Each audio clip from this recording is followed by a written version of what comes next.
You guys No, not no, no, this no, good. no, no. Come on, bro. He's No. like he He's dropped looking 30 like like 5 games in a row. Twilight, bro. Swung on, hit in the air to right field and deep. It is high. Barkley takes it all the way. Bryant for the win. What is up, everyone? Welcome back to your favorite sports podcast, Shirts vs. Skins. It has been a while, but we are finally back in our groove, finally able to record an episode again. And a good episode for you guys today. We're going to review the NBA playoffs real quick, including the play-ins that have not been played yet as of today, Monday. Talk some NBA awards, get into it a little bit, preview it. Talk some Champions League quarterfinals that start tomorrow on Tuesday. The Arsenal City title race that is heating up. And then finally, we're going to finish off with some UFC 287 review and a preview of Holloway versus Allen. First of all, let's get straight into the NBA. Playoffs are here. Play-ins start tomorrow, right? Tuesday. We got, for the play-ins, we got the Pelicans versus OKC. We got the Lakers versus the Timberwolves. We got the Raptors versus the Bulls. And the Miami Heat somehow ending up in the play-ins. Tigu, what's the reason? Versus the Hawks. Where do you guys want to start? Where are we starting off? I mean, we could start with the Miami Heat. All right. I mean, since you brought it up, Serious. no, listen. I think. Well, one game. Sorry, I'm not used to the playing. I'm not like the Knicks. So, anyways, Knicks have literally never played in the play-in or whatever. you like always competed for that bullshit. So you would have more information about that. But anyways, going back to the play-in game singular. Miami overall this season hasn't been up to par. I think it's accumulation of a lot of factors. I don't know if I've stated it before. In this previous offseason that we just had, I think it was a perfect opportunity for us to improve on what we had. One game away from the NBA Finals, one shot away, if you really want to look at it like that, of going to the NBA Finals. And like I said, it was a perfect opportunity for us to improve, add that one more piece that could elevate us to an NBA championship. Obviously, when you look at it now, we had a whole regular season, off-season pass and everything, and we clearly haven't improved much. We brought in Kevin Love when he got bought out of his contract as a buy-in. Didn't make any moves in the trade deadline. And they proceeded to run it back with the same squad. And clearly that hasn't been the right decision from the front office. Jimmy Butler doesn't really give a shit about regular season basketball. Maybe he should have, at least this season, because you look at our standing, we've been competing for, from play-in to like seed 6. If we had a couple more wins, a couple more games where Jimmy Butler showed the quality that he is, a top 10 player, in my opinion, we would have been comfortable like 6 seed at least. But, regardless, we can't just hope on one player, especially considering the way Pat Riley assembled a team. We're supposed to be a unit, an overall team, togetherness, and that hasn't been the case this season. I think there's been multiple occasions where we had a lot of lack of focus and togetherness, where we've lost games where we should have won. And I think it just goes to show that you can't always run it back with the same team and expect the same results. You have to add something new. You have to have something fresh.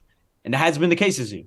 It's simple as that. I don't have much expectation for us. I think we do get past the Hawks at least. We will be in the playoffs, but considering the teams that are on top of the East, will we go any further than that? I don't know. I don't. Listen, You would have Boston in the first round, though. I believe. Boston if they beat the Hawks. The Bucks if we beat, win the playoff. And there's a lot of Celtics fans that are like still fearful of Miami for whatever reason. I will say this though. Any team history that faces Miami as a 7th or 8th seed, that's definitely sucks. Because we're definitely better than what our standings show that we are. And in the playoffs, anything happens. Record doesn't matter. So what do you think a realistic spot for Miami would have been this season if everything came into play? They're in my opinion, they're exactly where they need to be. Maybe if Brooklyn didn't stack up all those wins with KD and Kyrie, they would have stuck in as that 6th seed, but they were not better than New York and they were not better than Cleveland. Okay. I agree with that. No, for sure, you're right. We weren't. But I think there's a lot of holes in the team that could have been solved, whether it was an off season or trade deadline, and they didn't. So we are where we are supposed to be. That's it. And I have no excuses for the team. I'm just waiting for this offseason, really. I've been wanting this season to end for a while, at least as a Miami Heat fan, because this season has been absolutely dreadful for us. Kind of reminds you of the season before last, where, we started out, we were a really shit team, overall bad vibes throughout the whole season. And it is what it is. I still think we beat the Hawks, though. I think, I love Trae Young, but the Hawks have their own issues with him and overall with about a bunch of teams and coaches that have. I think they have a good future. Supposedly he's on the trading block. I don't know about Trae that. Young, but that's probably something we'll get into another day. They're a good young team. They just need somebody that can bring it all together, and maybe that is without Trae Young. But we'll see. We'll see.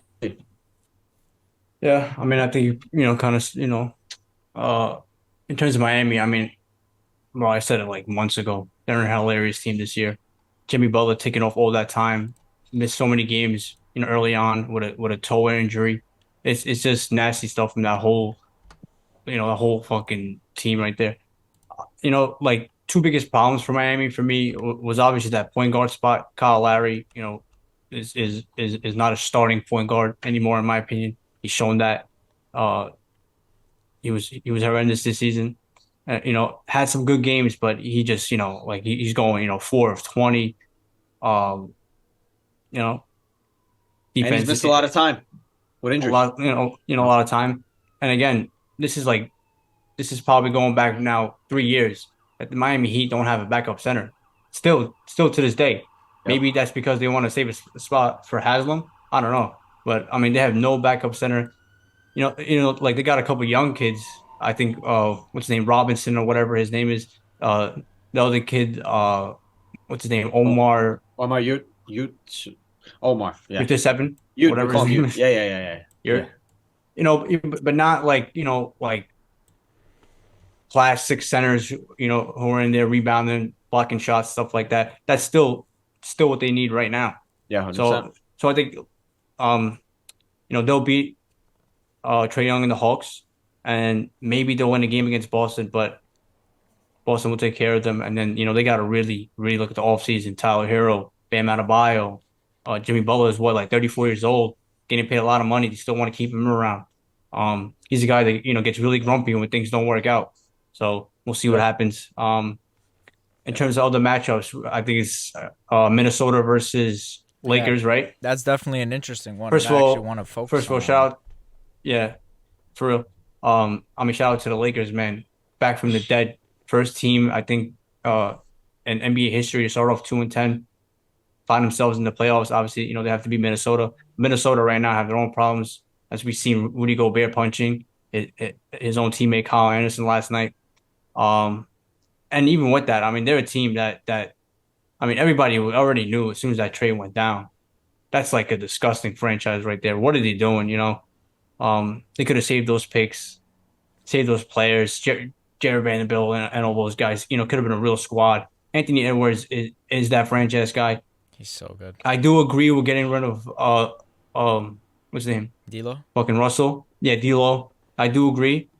But again, now your future is so compromised because you gave up 4 picks, and already like, I mean, Walker Kessler is arguably right now better than Rudy Gobert, because Rudy Gobert, in terms of impact, maybe at one point in that system he was really impactful. He really was, but now it's real mess. I mean, they play better without him, bro. Last night, as soon as he went out, Karl Anthony Towns looked like himself. Anthony Edwards stepped up. So, we'll see what happens. I mean, regardless, I still think the Lakers are going to win that game anyway. How they're playing right now. LeBron's healthy. AD's healthy. That squad they've assembled. Shout out Rob Pelinka, saved the season, bro. They saved the season for them. Could have been embarrassing for LeBron and his whole career. I mean, this is what, like, one bubble championship, and after that, it don't look so good. It's kind of embarrassing. Missed playoff, first round exit. Exactly. Anthony fucking Davis. I mean, all NBA season this year when he's healthy, back to his old form. 30 points, 15 rebounds, blocking shots. Yeah. not falling down every 5 seconds. So listen, I mean, when it comes to the Lakers, get to the playoffs and then that crazy first round series with Memphis, that's beautiful right there. But I do like Lakers to win. I do like obviously Miami to win. We got Chicago and Toronto and Oklahoma and the Pelicans. So let's talk about that as well. Yeah. Uh, Go ahead, Tico. no, I was gonna go talk about a little bit about Minnesota Lakers series. I'll keep it short. Obviously, it's a good game. It's a good game. There's a lot of star power in between both those teams. I think Minnesota's year has been a little bit weird. Obviously, you talked Very, about very the whole disappointing. Gobert. Very disappointing because I felt like the Gobert trade, even though the amount of picks and everything they gave up was a little too much. I can say that. I'm a big Rudy Gobert Way fan, too much now. but way too much. Destroyed the whole market for any team in that offseason to make an actual viable trade. And then you look at their overall season with the amount of drama they've had, even looking at it now. Kyle Anderson and Rudy Gobert last game of the season ready to fight each other. Literally, You know what I mean? fucking, he swung at him, bro, Like on the bench. what like to me, when I see And that at the end of the season, that means there's been shit like that throughout the season. Oh yeah. There's the been worst drama, there's been something that's been going on in that locker room. So, you know. the worst thing for me about that whole situation was that Torian Prince pushed Rudy Gobert back. Like it's like Exactly. they're all They didn't stop together. him. But They're yeah, all together, but they're all against him. exactly. Terrible, terrible look for Rudy Gobert. I mean, this is a guy, Yeah. has had some bad looks, obviously with Yeah. COVID, with that whole nonsense Yeah. he did, crying for the All-Star game and stuff But like there that. was Now this drama back in Utah back in you, obviously with him and him and D Donovan Mitchell. Mitch. Exactly. So Exactly. So we'll see about that because I felt like that when you hear about that, then you had Karl Anthony Towns was out with like 50 games this year. So it was accumulation of a lot of bad stuff. The whole D'Lo trade. You know, it's weird because I thought if they were all healthy and all ready and all together, that's a great team. Gobert and Karl Anthony Towns, that's a good fit for me. That could give trouble to any how teams play small ball. never liked I think it. that team would have gave. I think it could have worked. It could have gave teams another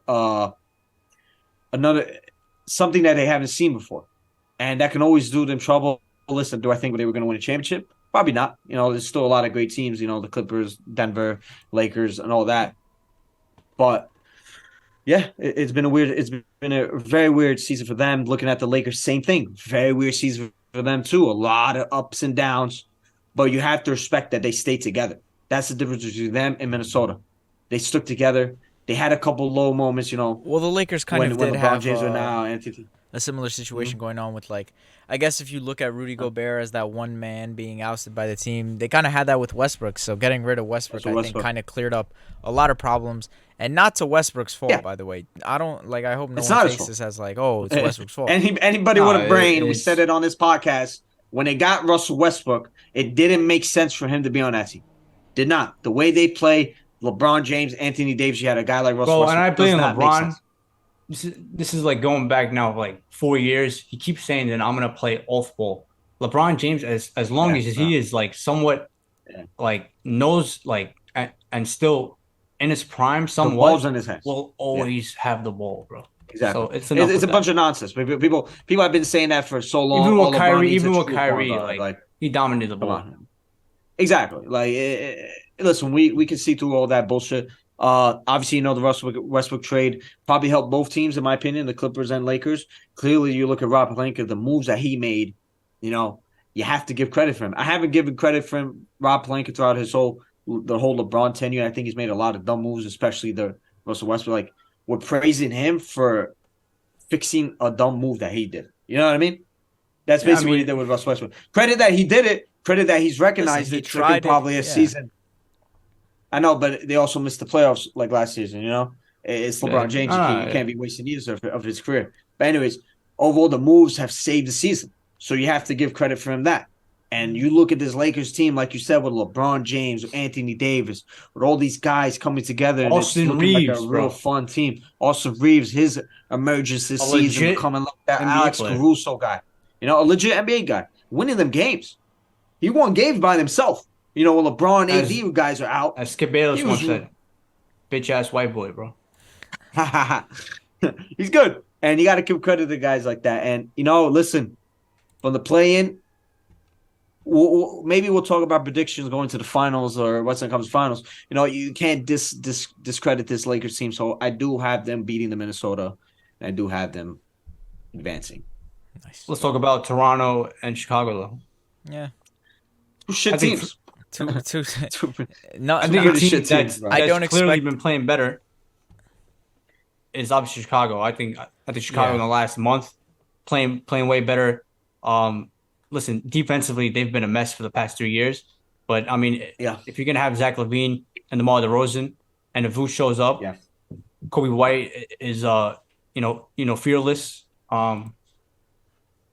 Patrick Beverly in the playoffs, Yeah, no. annoying guy. So I think they But you need a beat guy like him. I Toronto. always said it. I mean Toronto, bro. Talk about a mess. Talk about a mess, Yeah, Toronto. My God, bro. What disaster. are they doing? Scotty Barnes, huge underwhelming season for him. Fred Van I mean, what?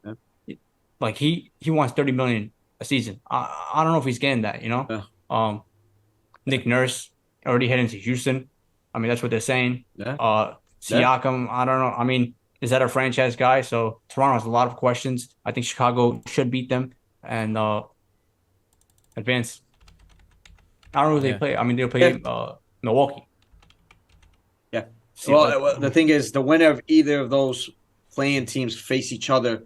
The winner goes to seventh, and the loser goes to eighth. So we'll see what happens. They either play Boston or Milwaukee, and then if you look at it realistically, they probably don't beat either one. But Chicago could be going to talk Miami. about They Chicago, won't. they won't beat They us. won't. I think Chicago. You know, when you looked at it last year or 2 years, 2 summers ago, where they had that big off season, when they brought DeMar DeRozan, they brought Lonzo Ball, all those guys, they had a lot of hype to them, and I think rightfully so. I thought they were going to be a team that are in this area of the East Conference Finals. You know, a 6, 7, 8 seed, maybe a fifth seed if everything goes well. They started off very well, fell off, and they haven't been the same. I think very importantly, that's been very bad for them, and they haven't achieved their potential. Has to be Lonzo Ball. Lonzo Ball not being there for however long he's been out. You talk about defense. This guy And is Zach the guy LaVine, that can I bring would that say. defensive anchor. Yeah, Zach LaVine, of course. He this season he's kind of regressed a little bit after getting that monster contract. Now he's playing well, Uh, but we'll see. but yeah, but he's playing better, of course. You know, but Lonzo Ball not being there, somebody that's so important for a team. He's somebody that you want on a championship team, and him not being there has been a huge loss for them. And defensively, being able to run the ball, being able to be that facilitator on that team, and you needed somebody like him, and him not being there has been very bad for them. I just wanted to point that out, highlight that out, because I'm a big Lonzo Ball fan, and to see what he's been going through has been hurting me as a Lonzo Ball fan. And he might not even come back. You know, he might retire, Terrible. and that sucks. Terrible. As a big fan of his. Looking at Toronto, you know, you looked at Toronto, same thing. 2 years ago, a young, good team. Or last season, they had a lot of potential that could have been something better. This season has been a monster regression season for them. Scotty Barnes, you know, he's a good talent. He can always come back. Siakam, you know, I've always questioned Siakam. I thought he was always a good player. His ceiling. He's like, you know, his ceiling. Yeah, it's just he's a good player. He's a good number two. He's a good number two against Kawhi. Yeah, but he because technically he's the number one on the team. You know what I mean? So, he's always going to get stats. I don't know where you're going with that. You know, exactly. I mean, they turned down 3 first-round picks for OG this year. You know that, right? To now get bounced. Yeah, I know. I did. But now to get bounced. I mean, you have Gary Trent. You have Scotty Barnes playing shooting guard. This is a guy who's like 6'10", playing shooting guard, who can't shoot, by the way. Can't shoot at all. Yeah. I mean, I don't know what they're doing, bro. You trade OG. You give the keys to Scotty and Pascal. And that's it. And like you have a solid point guard, all-star caliber point guard. Yeah. We'll see what happens. But right now they're a mess. They're a mess. We'll see what happens. And you know, it's up to Masai Ujiri. Let's see what he does. You know, everyone gave him a lot of credit for many years, saying he's one of the best GMs in the league. Let's see what you can do now. No Kawhi Leonard for how many seasons now, and you guys have been a monster regression for winning a championship to getting to this point. You know, you got to do something about it. And I listen. The Eastern Conference this season has not been that good. If we're being honest, Chicago, like I said in the beginning, shit team. At the top, it's been Honest shit team. pretty good. The top has been amazing, yeah, for sure. I'm saying, but from like play in to Uh, like sticks, oh yeah, terrible. arguably not very good teams. So, I don't expect any of these teams to make a big run. I would go with Chicago to beat Toronto, and yeah, Last matchup with the play-ins. both lose to my Yoni, Pelicans versus OKC. Pelicans versus OKC. stuff getting Let's talk this. about let's talk about Oh, Oklahoma though, bro. I mean, This is a just good like team, man. losing Shed Holmgren before the season started. This is a team that everybody expected to like openly tank, openly, to really go out there and to bench shy for 30 games straight for no reason. To openly tank out there. This is a team that has from day one been competing at a high level. Their yep. coach, I forget his name. What's his name, bro? Like Mark Dano or something. Fucking with Mark. I have no idea. No clue. Not gonna lie to Doing you. a hell of a job. Even last year, their record Yeah. wasn't great, but they played hard, bro. I know there was one game where they lost by like 70 or 60, but I mean they played pretty hard, bro. And the record against the spread was pretty damn good. So this season, bro. I mean, in terms of like, yeah, you have Shy who's playing at a all NBA first team all NBA level. I mean, the season he had a Michael Jordan type regular season, bro. The stats he put up, 30 points averaging, like 5 rebounds, 5 assists, solid defense as well, blocking shots and stuff like that. I mean, and then of course, like 2 minutes left in the game, Shy's that guy, Yeah. So obviously Josh Giddey, Jalen Williams. I mean, bro, Jalen Williams, what a steal, bro. Oh, he looks like James Yeah, Harden, bro. He's gonna be James fantastic. Harden. He's gonna be James Harden, bro. He's gonna be exactly what James Harden was for them. A guy they picked up 13th from Arizona State or whatever it was, and then he went on to become a Hall of Fame player, bro. This is what they have, and they already have Shet. Could get another guy right, of course, in the They draft. have All plenty of those, picks, bro. They're bound to get another guy. my So. God, bro. Also, in terms of trade, Paul George trade I was does gonna not say. look great, bro. My goodness. I mean, like just in terms of Shy versus Paul George, that's already like, I don't know, bro. What do you mean? It Yeah, doesn't Um, look no, great. definitely. Doesn't look great for the Clippers. no, I know, but they're saying, obviously Kawhi wouldn't come without Paul George, so boom, Yeah, yeah, yeah. done deal, Of course. I no mean, I think questions it's asked. balanced, but I thought you were And they saying did it was a compete for a bad deal. championship I thought you were saying it was a bad deal one for season. OKC. I was about to say, bro. No, it's a phenomenal deal Uh, for OKC. Of course you do that. Of course. yeah. But yeah, I think I mean the Pelicans talk about disappointing as soon as Zion goes down. I mean Brandon Ingram was out for a while with that toe injury as well. Um, Disappointing season. I was really high on Willie Green. I mean he did a good job, but I mean your two best players go out. Um, Even Larry Nance missed games, so their record is is not really who they are. But I mean a team without Zion, they're just a regular team. Could they? I mean, in my opinion, they should beat Oklahoma. I mean, first of all, they have a big man. Oklahoma has nobody over 6'8", so that's 15 rebounds for Jonas Valanciunas easy. So I think the Pelicans they can almost what's the word, save the season by just getting into the playoffs, and obviously with Zion, huge questions this summer because now it's like it's not even like oh it's like real like you're really worried about his career now, so we'll see what happens. I think Pelicans are good enough to beat Oklahoma, even though Oklahoma I would I would root for them because they're just a fun team to watch. Yeah, yeah. They're both.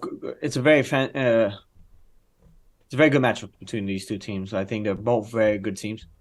Well, obviously not very good because they're in the play-in, But they're but solid they're teams. very good solid teams. teams. They're good, solid teams that they can build on what they got. Especially Oklahoma, they have a good young core.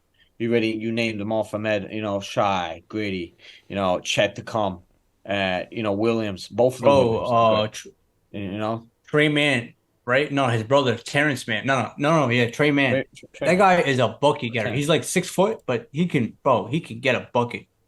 Yeah, they're a great Very team, smooth. and I think regardless of what happens this season, I think they could be proud of how they've been this season. I think they have a good future. Whether it's like you said, the amount of picks they have, they can either trade up, try and get one of these big guys, a Henderson, a guy like him would be an amazing, fantastic addition to the team. Somebody that has that star potential that can pair up with Shy. So you have Shy and Scoot. That'd be amazing. With Goody on the background, and the all rookie contracts. None of these guys really have a big contract. Who is it? Dort. I think Lou Dort probably has the biggest contract on the team at this point. Like 70 million, whatever it is. It's like pocket change for these guys right now. Yeah, something insane, especially the amount of contracts and the amount of money that's being thrown around. I think they have a good future, and it's not even just about the draft. They could go for one of these stars that might be wanting out. Yeah. A Luka Doncic. Listen, I'm not saying that players want to go to Oklahoma, but when you look at a very there's nobody that can offer them even close to a deal that OKC. Exactly. When you look like a guy, Luka Doncic, for example, I'm just using Luka as an example. I don't think he's going to be there. Example, bro, because you look at someone who wants to win, tell him you got these great players surrounding him.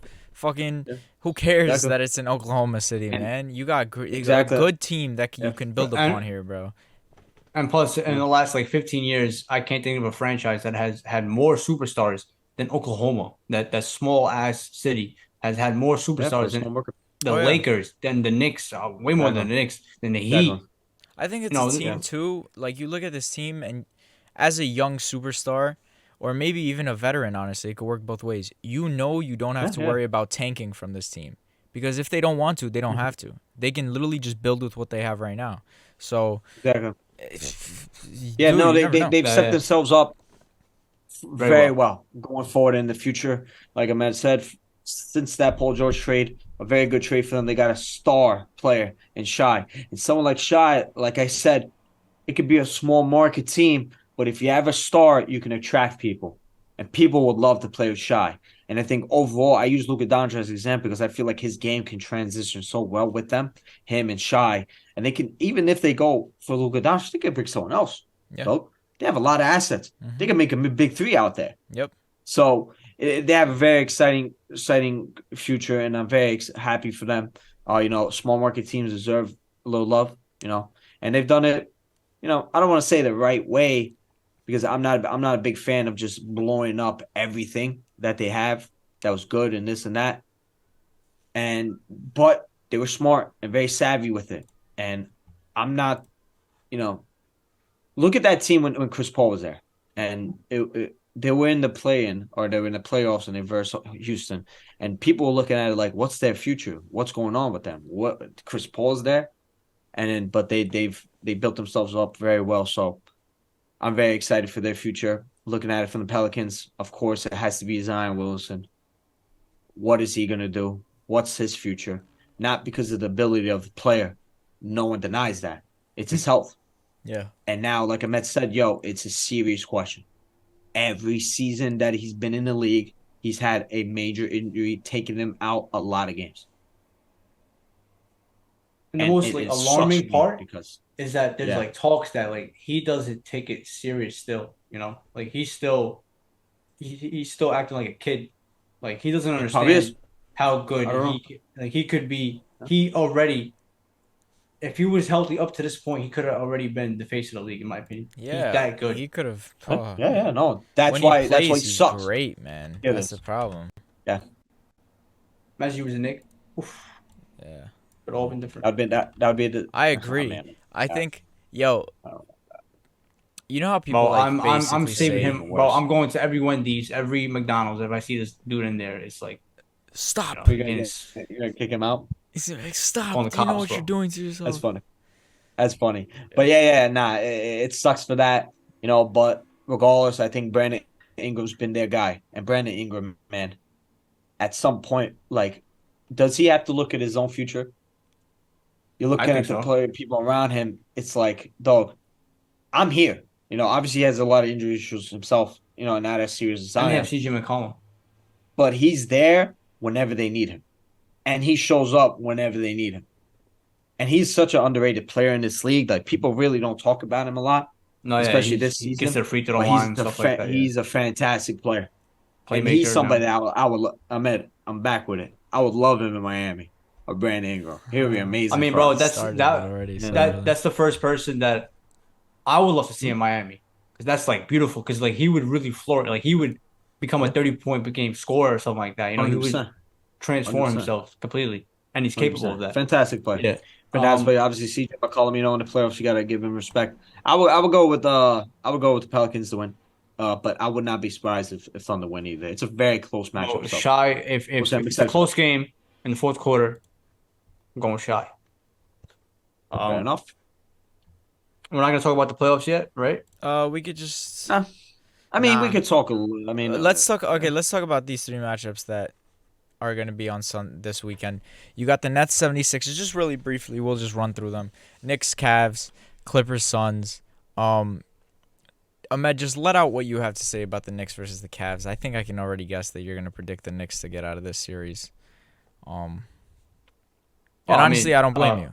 Well, first of all, I think it's probably the most intriguing matchup of the first round in terms of it's the most evenly matched up. The storylines, two young teams, both kind of overachieved. Maybe Cleveland didn't overachieve. Maybe they did. I mean, they were the top defensive team, all year. If I was a betting man, I would bet on Cleveland just because of that. I think it's so evenly matched up. They might have the best player in the series. I don't know because Jalen Brunson in the last 35 games has averaged 28, 4, and 6. This is not like, oh, he's averaging 20. He's averaging 28, 4, and 6. Superstar numbers. And he's been doing it like half the season. He is he could compete. Now Donovan Mitchell in the playoffs is a completely different thing. Him in the Garden, he's gonna want to show out and everything. And they have Garland. They might have the Defensive Player of the Year. Evan Mobley, who I don't think is Defensive Player of the Year, but they're gonna have to give it to someone. Jared Allen's back healthy. That's those four guys. Outside of that, I don't feel Karis LeVert, Cedi Osman, stuff like that. That's easy money. I think we have a better bench than them. That's what I feel. So they have a better defense. We got a better bench. In terms of best player, I'll give it to Donovan Mitchell, but we probably have the two best player, like the two out of the top three best players. With respect to Garland, just not there yet. But if I was betting, I would bet on Cleveland, but I think Knicks can definitely do it. I mean, even without Julius Randle that first game, I think the Knicks, it's very important that we win on the road because at home, I'm sorry, it's just that atmosphere gets road players going. So we have to win away, and I think we're built for it. Like this season, we're actually better on the road or whatever, or more comfortable on the road. So I think we're built to obviously win on the road. Mitchell Robinson has to have a big series, obviously. Obi Toppin, if he's needed, he will have to be massive, obviously. Jalen Brunson, bro. Last year, what he did with Dallas, now and this is his team. We'll see, bro. We'll see. And he knows that they wanted Donovan Mitchell here, not me. And now I'm the guy. And now everybody, you ask any fan, Jalen Brunson, that's what makes it very interesting, bro. Here we go, bro. Storyline behind it. But like I said, most intriguing matchup, most evenly matched series in the first round, in my opinion. 4 or 5, obviously. But I think the Knicks could do it. I think they can do it. If they do it, I think Knicks in 7. And then if they don't do it, I think Cavs in 7. But I think it's going 7. What a great series we got in the first round, bro. I think just really quickly, what I got to say about that is if Julius Randle and Jalen Brunson show up, I think the series goes by way quicker than most people will expect. I think those two pulling in star power. Our bench is substantially better than theirs. It is, and which is why I say if you have the two starting stars pull up, I think it's game over. So obviously Julius Randle, you got to monitor his health, see when he comes back. But I think this is a good matchup for the Knicks. And then if they win, they play Milwaukee. They play which is tough. I think you guys are done after this, but not bad to go through. At least one round. Giannis would average 50, but I don't know. Any thoughts on that series, Siegel?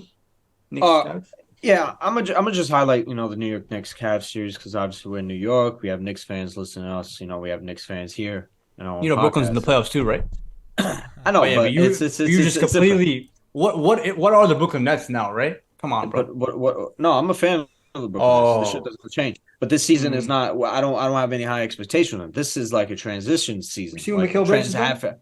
He's a fantastic player. He's going to be a part of the future of the Future team Nick. because I feel like definitely not a future Nick. Bro, I'll tell you that. literally, Maybe the well, only time I promise you. the guy literally said, "I Okay. want to be a Nick." Like, Okay. Cool. That's great. imagine, Guess what? imagine your best player wants to Yeah. be. Yeah. That's like, Yeah. bro. I'm sure. That's like I'm Sergio sure. Aguero at his peak or Vincent Company at his peak saying, "Man, Okay. I want to be a United, bro. Come on, bro. Okay. Anyways, Fucking the trash." only time you guys would have gone Mikal Bridges was probably at the trade deadline. Mikal, It doesn't matter. is he If you Nigerian now? guys I didn't don't get him know. at that's the only time. That's the only time you would have got him, because he's never going to you guys, and he's going He's nowhere. literally gonna be a free clearly agent. What are the you talking future. about? He's going to be the future 2 for the years. Brooklyn Nets by far. 2 years. Well, yeah. Wow. I mean What up? now and So soon, and bro. and listen. Crazy. And I'm Go being ahead. completely, I'm being for Okay. real right now. Being for real. Okay. That trade looks really fucking good for Brooklyn. Because I'm telling you right now, Push. Brooklyn, I mean, Phoenix right now, 8-0. Oh my God, they're world beaters. First of all, they haven't played a real team yet. In the playoffs, it's completely different. For sure. Kevin Durant's 45 years old. Chris Paul's 65. I'm telling you right now, and they got like 4 draft picks and a swap. Good. Plus To show. Mikal Bridges, who since then has been Cam a Thomas 25 is per game scorer, and Cam Thomas is Thomas. good player. And I then told you you this. flip Jay Crowder. I'm Yoni, telling you, I very told good you this. trade. Very good trade. I told you guys. And I said if Kevin it Durant depends. leaves, they're gonna get a fantastic trade offer package for him. So all the trades they gave up for like a Harden and everything, they basically got it back. Obviously, it's not their own picks, but they got picks that back. drastically good, but I do agree that they No, did well. it's very fantastic. Mikal Bridges can easily become a star player for a team. I mean, he ever since he What else you joined need? Brooklyn, he's been a star player. He's been an all Because he's NBA been able- type player, Sure, because he's been able to showcase his talent and they're winning. when he's in He's and always winning. been good though. So What are you guys? No, not this good. This come on, bro. He's No, actually, like he he's dropped looking 30 like 5 games in a Kawhi row. Light, bro. Okay. He's looking like Kawhi Okay, Leonard hold up. Light, Do you bro. not Yeah, remember like- that Straight he up. played in a team surrounded by 3 other stars? Like, okay, obviously. But that's what we're saying. But like, That's what we're saying. We never seen him show this. I didn't think he had it in like this. that's why, bro. I always said, bro, if Klay Thompson went to his own team, Klay Thompson would be looked at so crazy, bro. Klay Thompson has And sacrificed like you said- so much. Yeah. But it's worth it, obviously. It's worth it. Look, he's still fantastic. But maybe he's getting a little disrespected now because this guy literally tore his ACL and Achilles in like the same time. In the last Like, 41 games, averaging 25, so he's back. He's back. Fantastic. No, he's a fantastic player. I never doubted a guy like So Klay good, Thompson. bro. But going back to the Knicks Cavs series, I'm gonna keep it short. I don't want to, waste too much time. I think it's like you said, it's very, very tight matchup, very close between both teams. I think they're super evenly matched. At the end of the day, it's gonna be short and sweet.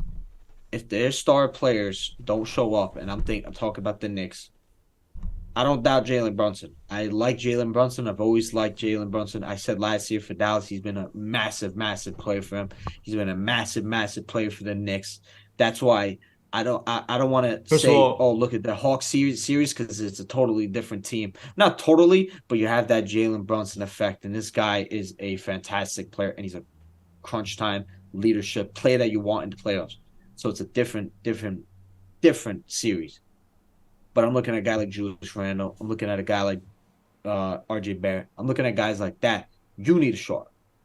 I believe Jalen Brunson can do it because I know I look at Cleveland Cavaliers and I know a guy like Donovan Mitchell is going to show up. So you have to match up that firepower. I don't know about that. Like you said, they have a better bench. They do, but it doesn't matter if your star players don't show up. In my opinion, at least it does not matter. So guys like that need to show up. I know Julius Randle has a little health issue right now. Yeah, go ahead. 2 things that you said, right? You said that it's different than Atlanta. I think drastically different. Great. Now, if Julius Randle doesn't perform, Mm-hmm.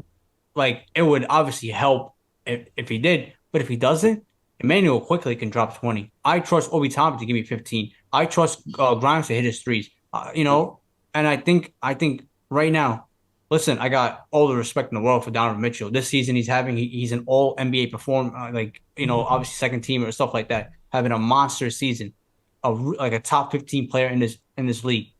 But the acquisition of Josh Hart is going to be very vital this series. This guy, I'm telling you right now, he will lock down your favorite player. I saw it 3 years ago, no bias, no, he wasn't even connected to the Knicks, no nothing, gun, whatever. What he did to Kawhi Leonard at the time was probably my favorite player in the league. What he did to Kawhi Leonard, who was at the time the most unguardable player, and in that fourth quarter, I mean, listen, Drew Holiday this, Marcus Smart that, Draymond Green, Josh Hart. When I watch him play defense, that's defense right there. And I'm not saying those guys don't play defense, but like put him on that level, in my opinion. Jaden McDaniels, guys like that. So Josh Hart, if the matchup is with Donovan Mitchell, which I think would be smart. I mean, he might get in some foul trouble, but we have Quentin Grimes, who's obviously a very good defender in his own right. So that's what I have to say about that. And obviously RJ Barrett, has to show up. It would be, just like would wash away this entire season if he shows up in the playoffs, obviously. Which he has shows up in the playoffs. Yeah. As long as it was. You got to look at it. You got to look at it. Did the Knicks team learn from the last 2 years ago from that playoff series? Have they got that experience from getting that piece of the thing? Are they a different team now? We'll have to see. I do think Cleveland have a lot of dogs on that team as well. Darius Garland, like you said, Evan Mobley is a fantastic player. Jared Allen's a fantastic player. Obviously we talked about Donovan Mitchell. It's a good team, and if Donovan Mitchell does what he needs to do, I think they do win this series. I do think it could easily go to 7. I think the Knicks can win. Not saying it's a foregone conclusion that they're gonna lose. They're a fantastic team, and Tom Thibodeau's a great man, great coach. So, yeah, I have Cleveland to win in 7 or 6 or 5 and 4. I guess we can talk about Brooklyn and Philly. I guess that's local. We don't really got to go too crazy with Brooklyn, Philly. Philly's going. I listen. Philly have had their little trouble. 50. Yeah, I think Philly have had their trouble. I don't think they're gonna go to the finals or anything. But I do think they're good enough to beat this Nets team. No, I don't. I think this Joel Embiid arguably MVP. James Harden hasn't been 100% healthy this season. They have guys that can show off for them. I think, like I said about the Nets, I think they're a good team going forward. I think they've been good since the trade deadline to stay in that playoff scene. Weren't they in this spot like two years ago, right? With nothing to lose. Spencer Dinwiddie and them, and they went 6 hard games with Philly, whatever. Yeah. So. No, I think they went 5. I think they just won. They won game 1. Yeah. And it was like, game one, and they won game 1 against them. But obviously, Philly did the thing. Yeah, it's sort of like that situation for sure. Obviously, 2 did totally different teams, both of them. But I can see them get 1 game. 1, 2, maybe. You never know. But I will go Philly to win. I'll go like you said, Joel Embiid's unstoppable. I think Claxton's gonna get destroyed by them. Clippers Suns. I know you guys might brush it off, but I actually have a completely opposite mentality on that. I think if the Clippers, I'm done, bro. I'm gonna say it. This whole thing about, and I've always deep down been like this, but I'm like, all right, whatever, he's done this, he's done that, but Ty Lue, is he really the best coach? That's what they say, bro. He's the best coach in basketball. Are we why? Because he's good with the players and he's a cool guy and he's a nice guy. He's a very nice guy, very cool guy. If I was a basketball player, I would want him to be my coach, yeah. But that doesn't make you the best coach. And this season, with the talent they have, and yes, their organization is a mess by telling Kawhi, yeah, you can play this game, but not this game. It's a fucking mess over there. But I mean, they've been a complete disappointing. This is a team that with the roster they had assembled, you expected 50 games minimum. My God, bro. And now you get Phoenix first round. And I'm not even that high in Phoenix, but Phoenix should wash them away. And Kawhi Leonard's playing at a elite level. And for whatever reason, the Clippers have they keep it close with Phoenix, but Phoenix should in 6 minimum. I am of the opposite mentality. I actually think if the Clippers can pull off 1 win in the first two games, and Paul George comes back, three is crazy, but game 4 or something like that, I think the Clippers could take this series in 7. I think they just need to win one of the first two games, hold out for Paul George, and then they can win in 7. I actually really the first two games of Phoenix. They don't got to win the playoffs, first two, just one game. that Phoenix crowd, bro, and they know what they have this season. Like they could obviously go all the way. I don't expect them to, but they go all the way. They should go all the way. They're gonna have They should. There's no team that should stand in their way. Like this Suns team, anything less than a finals appearance is a failure. Every team has a flaw. Every team has a flaw. Yeah. So like, and we haven't seen the Suns. The Suns team is raw. Like Clippers team is raw too. My Don't opinion, get me wrong. there's one team with no flaw, but they're just not like good enough really on paper. The Spurs. And that's Denver. That's Denver. They have no flaw. Yeah. Like maybe defensively they're not great, but who? I'm curious. Celtics? No, I said Denver. Oh. No, in the West. In the West. I think you said besides Denver. In the West. Okay. Boston has flaws.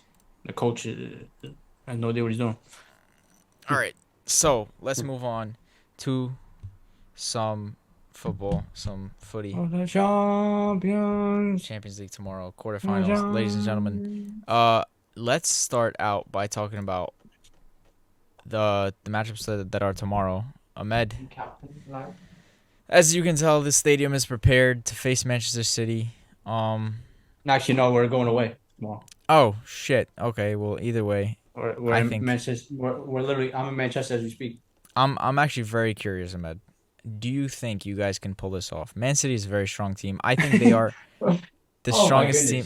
No, but let's be serious here because you guys have a brand new coach, right? Yes. First of all, I mean, bro, it's been a while. My goodness. I mean, the last time, that we spoke, Yeah, we've missed a lot. My God, bro, a lot has changed. I would have loved to see you on an episode talking about. I still to this day, I'll never get over that. Honestly, that's crazy. That's crazy. I think you're chilling, bro. You got Thomas Tuchel fucking at the helm, man. Of course, Thomas Tuchel. You don't sack Nagelsmann for anybody. You sign him. I mean, Thomas Tuchel. So, listen. In terms of having a chance, all right, no trolling. Manchester City are obviously a very good team. For what I've seen from Leipzig, they were very impressive. Even in that first leg, which was like, oh, they didn't do enough. They dominated the ball like I haven't seen since Barcelona. I mean, to go into Germany, into a team that wasn't playing well this season. Marco Reus, obviously is not the greatest manager in the world. He might like to counterattack, but to dominate the ball like that against a pretty good team away, very, very impressive. And obviously that second leg, Haaland scores 45 goals himself. It's scary. It's scary what they did. So what do I expect tomorrow? I expect Man City to dominate the ball, which I think is part of the game plan for Bayern. That there's no reason why we should go out there and dominate the ball. That's just going to cause more trouble for us, in my opinion. We're going to obviously have to be defensively a full unit, defend as one, which I think in the Champions League, nobody has done better than us. Case in point, what we did to Paris Saint-Germain, we studied and the art of defending, how to stop two elite players, Messi and Mbappe, nowhere to be found when it really matters, especially Messi. Totally locked them down. Upamecano, Matthias de Ligt, they've been an absolute, perfect pairing. These guys are not even better than fucking Lucas Hernandez. So imagine when he comes back. So I trust. I got all the trust in the world, and Upa and de Ligt. Jan Sommer obviously is no Manuel Neuer, but he's solid enough to make some key stops. The right back spot is going to be very tough because if you put Benjamin Pavard there, yes, defensively you are very sound, but going forward you have nothing. He can't cross the ball in. You don't trust him to pick out a ball. Cancelo is allowed to play. He might even Nice. start, but again, he's gonna have Jack Grealish, who right now Jack Grealish is playing as good as any winger on the planet. Jack Grealish is creating chances, left to right. And of course on the other side, you have Riyad Mahrez. So listen, I mean, I think Pep Mars. even said it in terms of actual quality. Like this is the best in the world right now. Two best teams in the world, obviously. Two best teams in the world. Um, so I expect Man City to have the ball. I expect it to be tough. I think we get it. Um, obviously, if we get 3 points, that's massive. Probably it's over. But I would expect to get out of there with a draw, 2-2 draw. Going to be very, very intense. Um, that's it. But like we have big players as well, man. No Choupo-Moting, so it's probably going to be Thomas Muller or Sadio Mane as striker. That's the only thing I have. I would probably go with Thomas Muller as my striker. Um, then again, who do you bring on if Thomas Muller has to come off? Listen, it's a very, very interesting. It can be very intense. I'm shaking already, but tomorrow it's gonna be a different feeling. I love those feelings right there. You guys have no idea what I'm talking about. It's been a while for you guys, but big games, man, big games. These big games in Europe, it's massive, and it doesn't get better than Man City away with Pep's team. So we'll see. We'll see what happens. Tico. I think it's an intriguing matchup for sure, especially now with the wild card that Nagelsmann got sacked and Tuchel's now in. I think Tuchel definitely has a style that can give Pep Guardiola trouble. I think he sit back counterattack. I think that's how you could beat Pep Guardiola. I just think I think he just hasn't had enough time to really instill that philosophy or style, whatever, you know, You, you the think that? terrorist football that he wants to. I mean, listen, maybe maybe not because I feel like it's not anything. It's not a style where you need months to Exactly. understand. You know what I mean? I just think I think I it's think very hard. defensively, that's tricky because how he defends is completely different than how obviously Nagelsmann Exactly. was pressing and stuff like that. Yeah, and Less and I higher up the think pitch. and uh and I do think that style that Nagelsmann was doing, I think that could have gave City trouble. I think he's a fantastic manager. He's a very tactician, and he knows where to put players in specific areas on the pitch to be most successful. Right. I think Tuchel's style can also give City trouble. I just don't think it will be. I don't think they'll be able to hold on for two legs. I think if this was a one leg off, one final, something like What that, do you they could have gotten something. what do you But now expect? it's very tricky. What do you expect for Man City to have the most like to be like so fucking dominant in the midfield? To, to absolutely fucking destroy a back four. I think I I mean, think I think in the midfield, I do believe that. I think any Pep Guardiola team will have an advantage in the midfield. I do believe that. And then obviously, when you add in the Holland factor, massive man, the massive Norwegian man, What's the his way what's he his scores, what's his record against Bayern? Does he score often? he he got 5 goals scores, in 7 games, 0 wins. but he's never won. Fuck. He's never won. I mean, Now, take into account compare. he played for Dortmund. Yeah. And the goals he scored And were I like, just when he's down like 3-0. Okay. score. I mean, but yeah, Maybe once listen, he it, scored it's when it Dor it's mattered. Dortmund. Majority of it when he was in Dortmund, it's a whole different monster now. And it's Yeah, but if these are the Nagelsmann games that was he's there, brought in bro, for. exactly. That's And but it. these are the games that Upamecano and the Lick live for, bro. Especially Exactly. Upamecano. I mean, he takes shit personal. I think But defensively, you guys have the players that can be able to withhold them. I just I don't. wanna I I just wanna don't. ask you I I don't wanna ask know. you I just can't see it, man.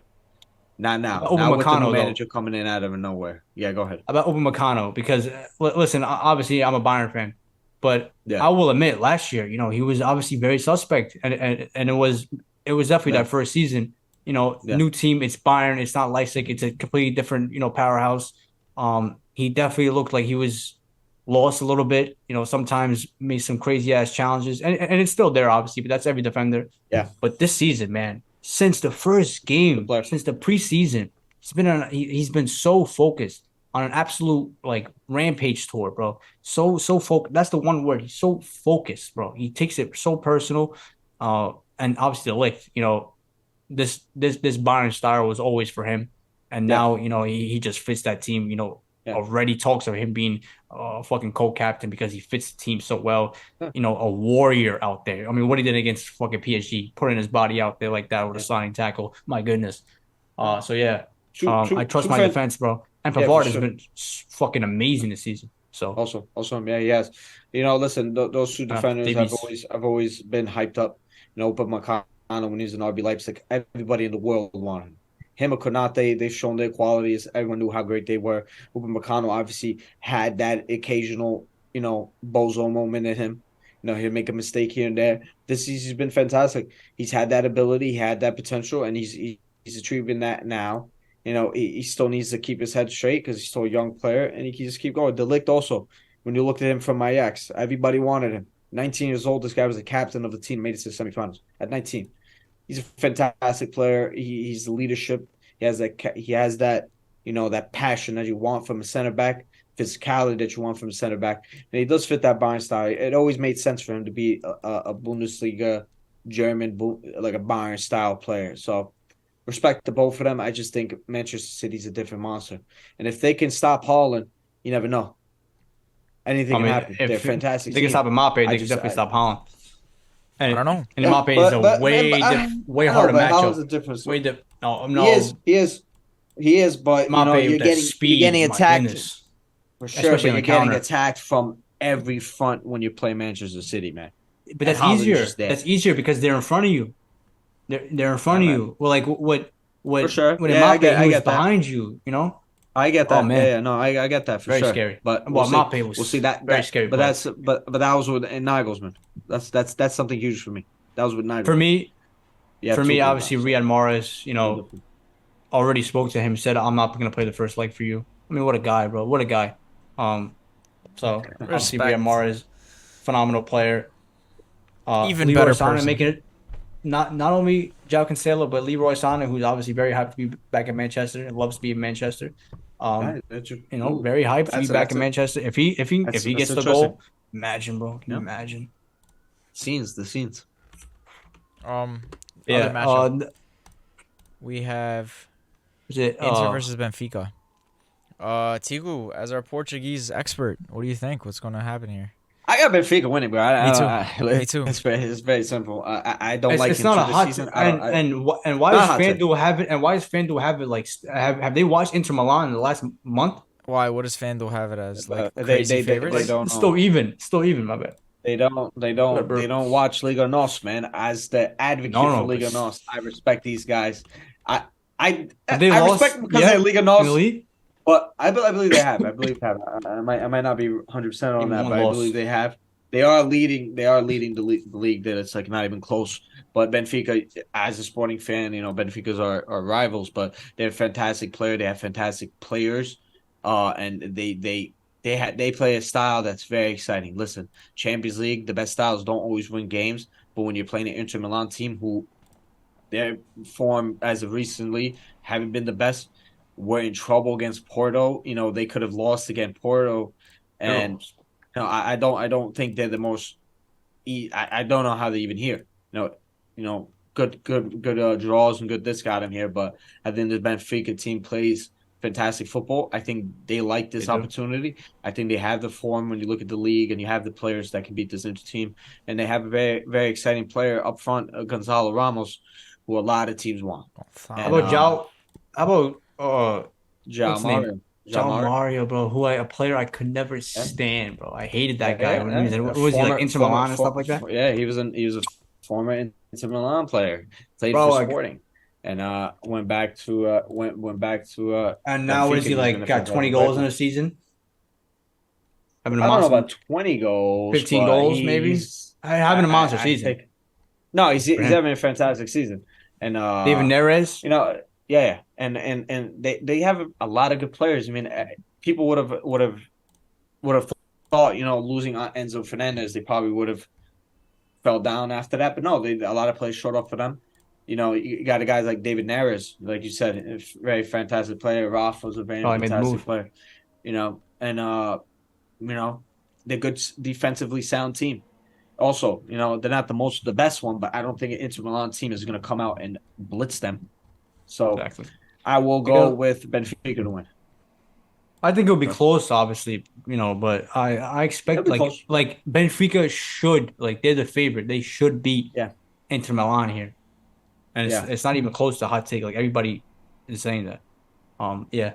Yeah. What's Wednesday's matchups? AC Milan and Napoli. Which, by the way, ladies and gentlemen, I mean, listen, that 4-0 win wasn't that crazy indicative, but I think if there's a team, that can stop Napoli and they're familiar with them, it's AC Milan. I think I agree. this is a very, very bad matchup for Napoli in the first round. They're still, in my opinion, they should go to the finals. I think them City or them Bayern will be a final, but I think AC Milan, fucking, if they can pull off some magic here, who else do they play after? It's gonna be them versus Benfica, Inter, whoever the winner of that. Inter. So, AC Milan could go to the finals, man. I think whatever team wins this goes to the finals. 100%. Listen, I mean, for what I listen, Inter Milan obviously have some very young, good, exciting players, but I mean, Napoli not only have good, young, exciting players, but play arguably the best football in all of the world. I mean, in terms of maybe Arsenal, maybe but I mean, Napoli are playing like Bayern Munich 2020-esque. Beautiful to watch. I mean, listen, you talk about Milan has good players. Arguably, Napoli have two of the best players, like three of the best top 10. The center back Kim is phenomenal, world class. Top 10 in the world, though. No, he's a fantastic player. I don't think he's top 10. But anyways, he's top 5 center back in the world right now. Okay. I'm talking about like top 10. Like you name top 10 players that are best player in the world. Arguably 5. In top 5, you have two of the best players in the world right now. But go ahead. No, obviously, Caravadonna, Osimhen, top players, phenomenal coach as well. Napoli will be very disappointed if they don't beat them. I think this team is staying together for at least another year, which is... Well, yeah. I mean, Caravadonna's not going anywhere. Yeah, Napoli don't sell players, bro. Right. No, I mean, they sell players. It's just very hard to get them. You're not getting... Yeah, when you get a guy, I do think going for 200 mil. PSG. That's he's not going for like 150, and even that is like pretty insane. Ridiculous, bro. If there's a player that would leave, I think Kavra will obviously stay another year because it just doesn't make sense. Where would he go? It's not a team that needs. Do they need a left winger? To be fair, yes. I mean, what do they have right now? Ansu Fati, who can't, obviously can't stay healthy. Ferran Torres, no. Fucking Rafinha, no. Maybe. Come on, bro. Maybe, but I do think. Gavi left wing sometimes because they got to put someone that runs. That's it. Yeah, so. I mean, obviously, Ansu Fati's helping at that, but looking at that Milan-Napoli game, I do think Milan have the Champions League history behind them, the passion behind them, that they know this tournament, they have the fans behind them. I just think this Napoli team are just destined for the finals. I think when you look first time ever, by the way, ahead of them. First time ever in the quarterfinals, Napoli. Do you believe that? Nah, are you serious? I think Napoli ever. It makes sense. I mean, I think Napoli have been in that scene for a very long time in the Champions League scene. They just haven't had that quality. I didn't realize they were that small, bro. Like, come on, bro. Like they were always competing. Exactly. And especially recently, I've been competing for the Serie A, but like, even in 2000s, it was Inter Milan, AC Milan, Juventus, and Roma. Nobody thought of Napoli. Now nobody thinks of Napoli. I mean, now obviously it's Napoli. Different. Napoli are now like a Europa League stand. Like they've been there in that tournament for the last couple of years. They're like standards of that. And when you look at Italy, like Dortmund, Dortmund's more established, I would say. Yeah, Dortmund are definitely more established. They've been to the final. They've been deeper, at least than them. You're looking at the Insigne era, the Mertens era, the imagine being Lorenzo Insigne right now. Imagine being his own fraud watch, bro. He got replaced by some guy, and they're looking at winning the league by record points margin, and probably going. And that guy like loves Napoli, loves him. Listen, sucks. I always thought Insigne was a very underrated player in Europe. I don't think he was like an absolute world class player that can go on any team and like control them. But he was a good player for them, bro. You know, when you look at Sure. this team, they didn't have guys like Osimhen who's been No, scoring no, goals. their They haven't center had a backs striker from that changed league everything. since Higuain. They haven't had a striker And like that since Higuain. And then you yeah, for also sure. have Kim Min Jae, who have came And the right into back his is own. And playing you look at that midfield, phenomenal. bro. Did The that whole Enzo team is very very good, very very good. like very Obviously, solid. Bro, Convra even coming in is like the icing on top of the cake. You know. even the guy they got from Fulham, what's his name? Like Zambi Lagonza, whatever. Yeah, He yeah. looks You pretty. He looks say, very comfortable out there. yeah, Even yeah, in Ndombele, who's obviously been a very talented player, just can't get his fucking head straight. He looks yeah. great. No, they got Like depth. when he They comes got depth on. for days. They roll deep. Like I Elmas, said, Simeone on the bench, Lozano, Raspadori on the bench. You know they have a very Lobotka is such a good Simone, player for them, bro. He's a fan. Lobotka can go to Real Madrid Vodka, to me. yeah. I You really really think so? do Nah, he's believe a little too old. What do you think? Was he 100%. like Does it? 28? Do I think he starts for them? Probably not. But I'm just Like saying Bogovic he's a or Real. Yeah, he can he play got for Real Inter. Madrid as a depth player. You know that he's that good. And listen, I think they Like Hoiberg, I like basically. Milan. I'm a big fan of what's his name. I'm a big fan of Milan. That's my favorite Italian team. Probably arguably my second favorite team in Europe outside of Manchester United. I just think they need a little bit more, and I just don't think they have enough to beat Napoli. At least in the Champions League. In They this can keep it close though because they're so familiar with them. But That's the you that's the thing. thing. Yeah, you would They have expect this Napoli familiarity. their quality to really for show. sure. Yeah, it's Napoli's And game to listen, lose, got a bro. guy like Leao. For sure. They got a guy like Leao can What's always change games. for sure. The last matchup, well, obviously Real Madrid versus Chelsea. Was I mean in terms of changing coach and stuff like that. Let's talk about Chelsea, man. Oh my goodness. I think they're all fucking linked to Zidane, Ancelotti, Enrique, Nagelsmann. Nagelsmann, Yeah. me, you. Haha. Yoni. No, definitely not. He already got a job at Newcastle, bro. He's top three, this guy, Eddie Howe. You gotta respect I it. do them things, yeah. Gets in there, Eddie. But yeah, I mean, Chelsea, bro, what a hot mess. I mean, and people were giving them credit for they hired Frank Lampard.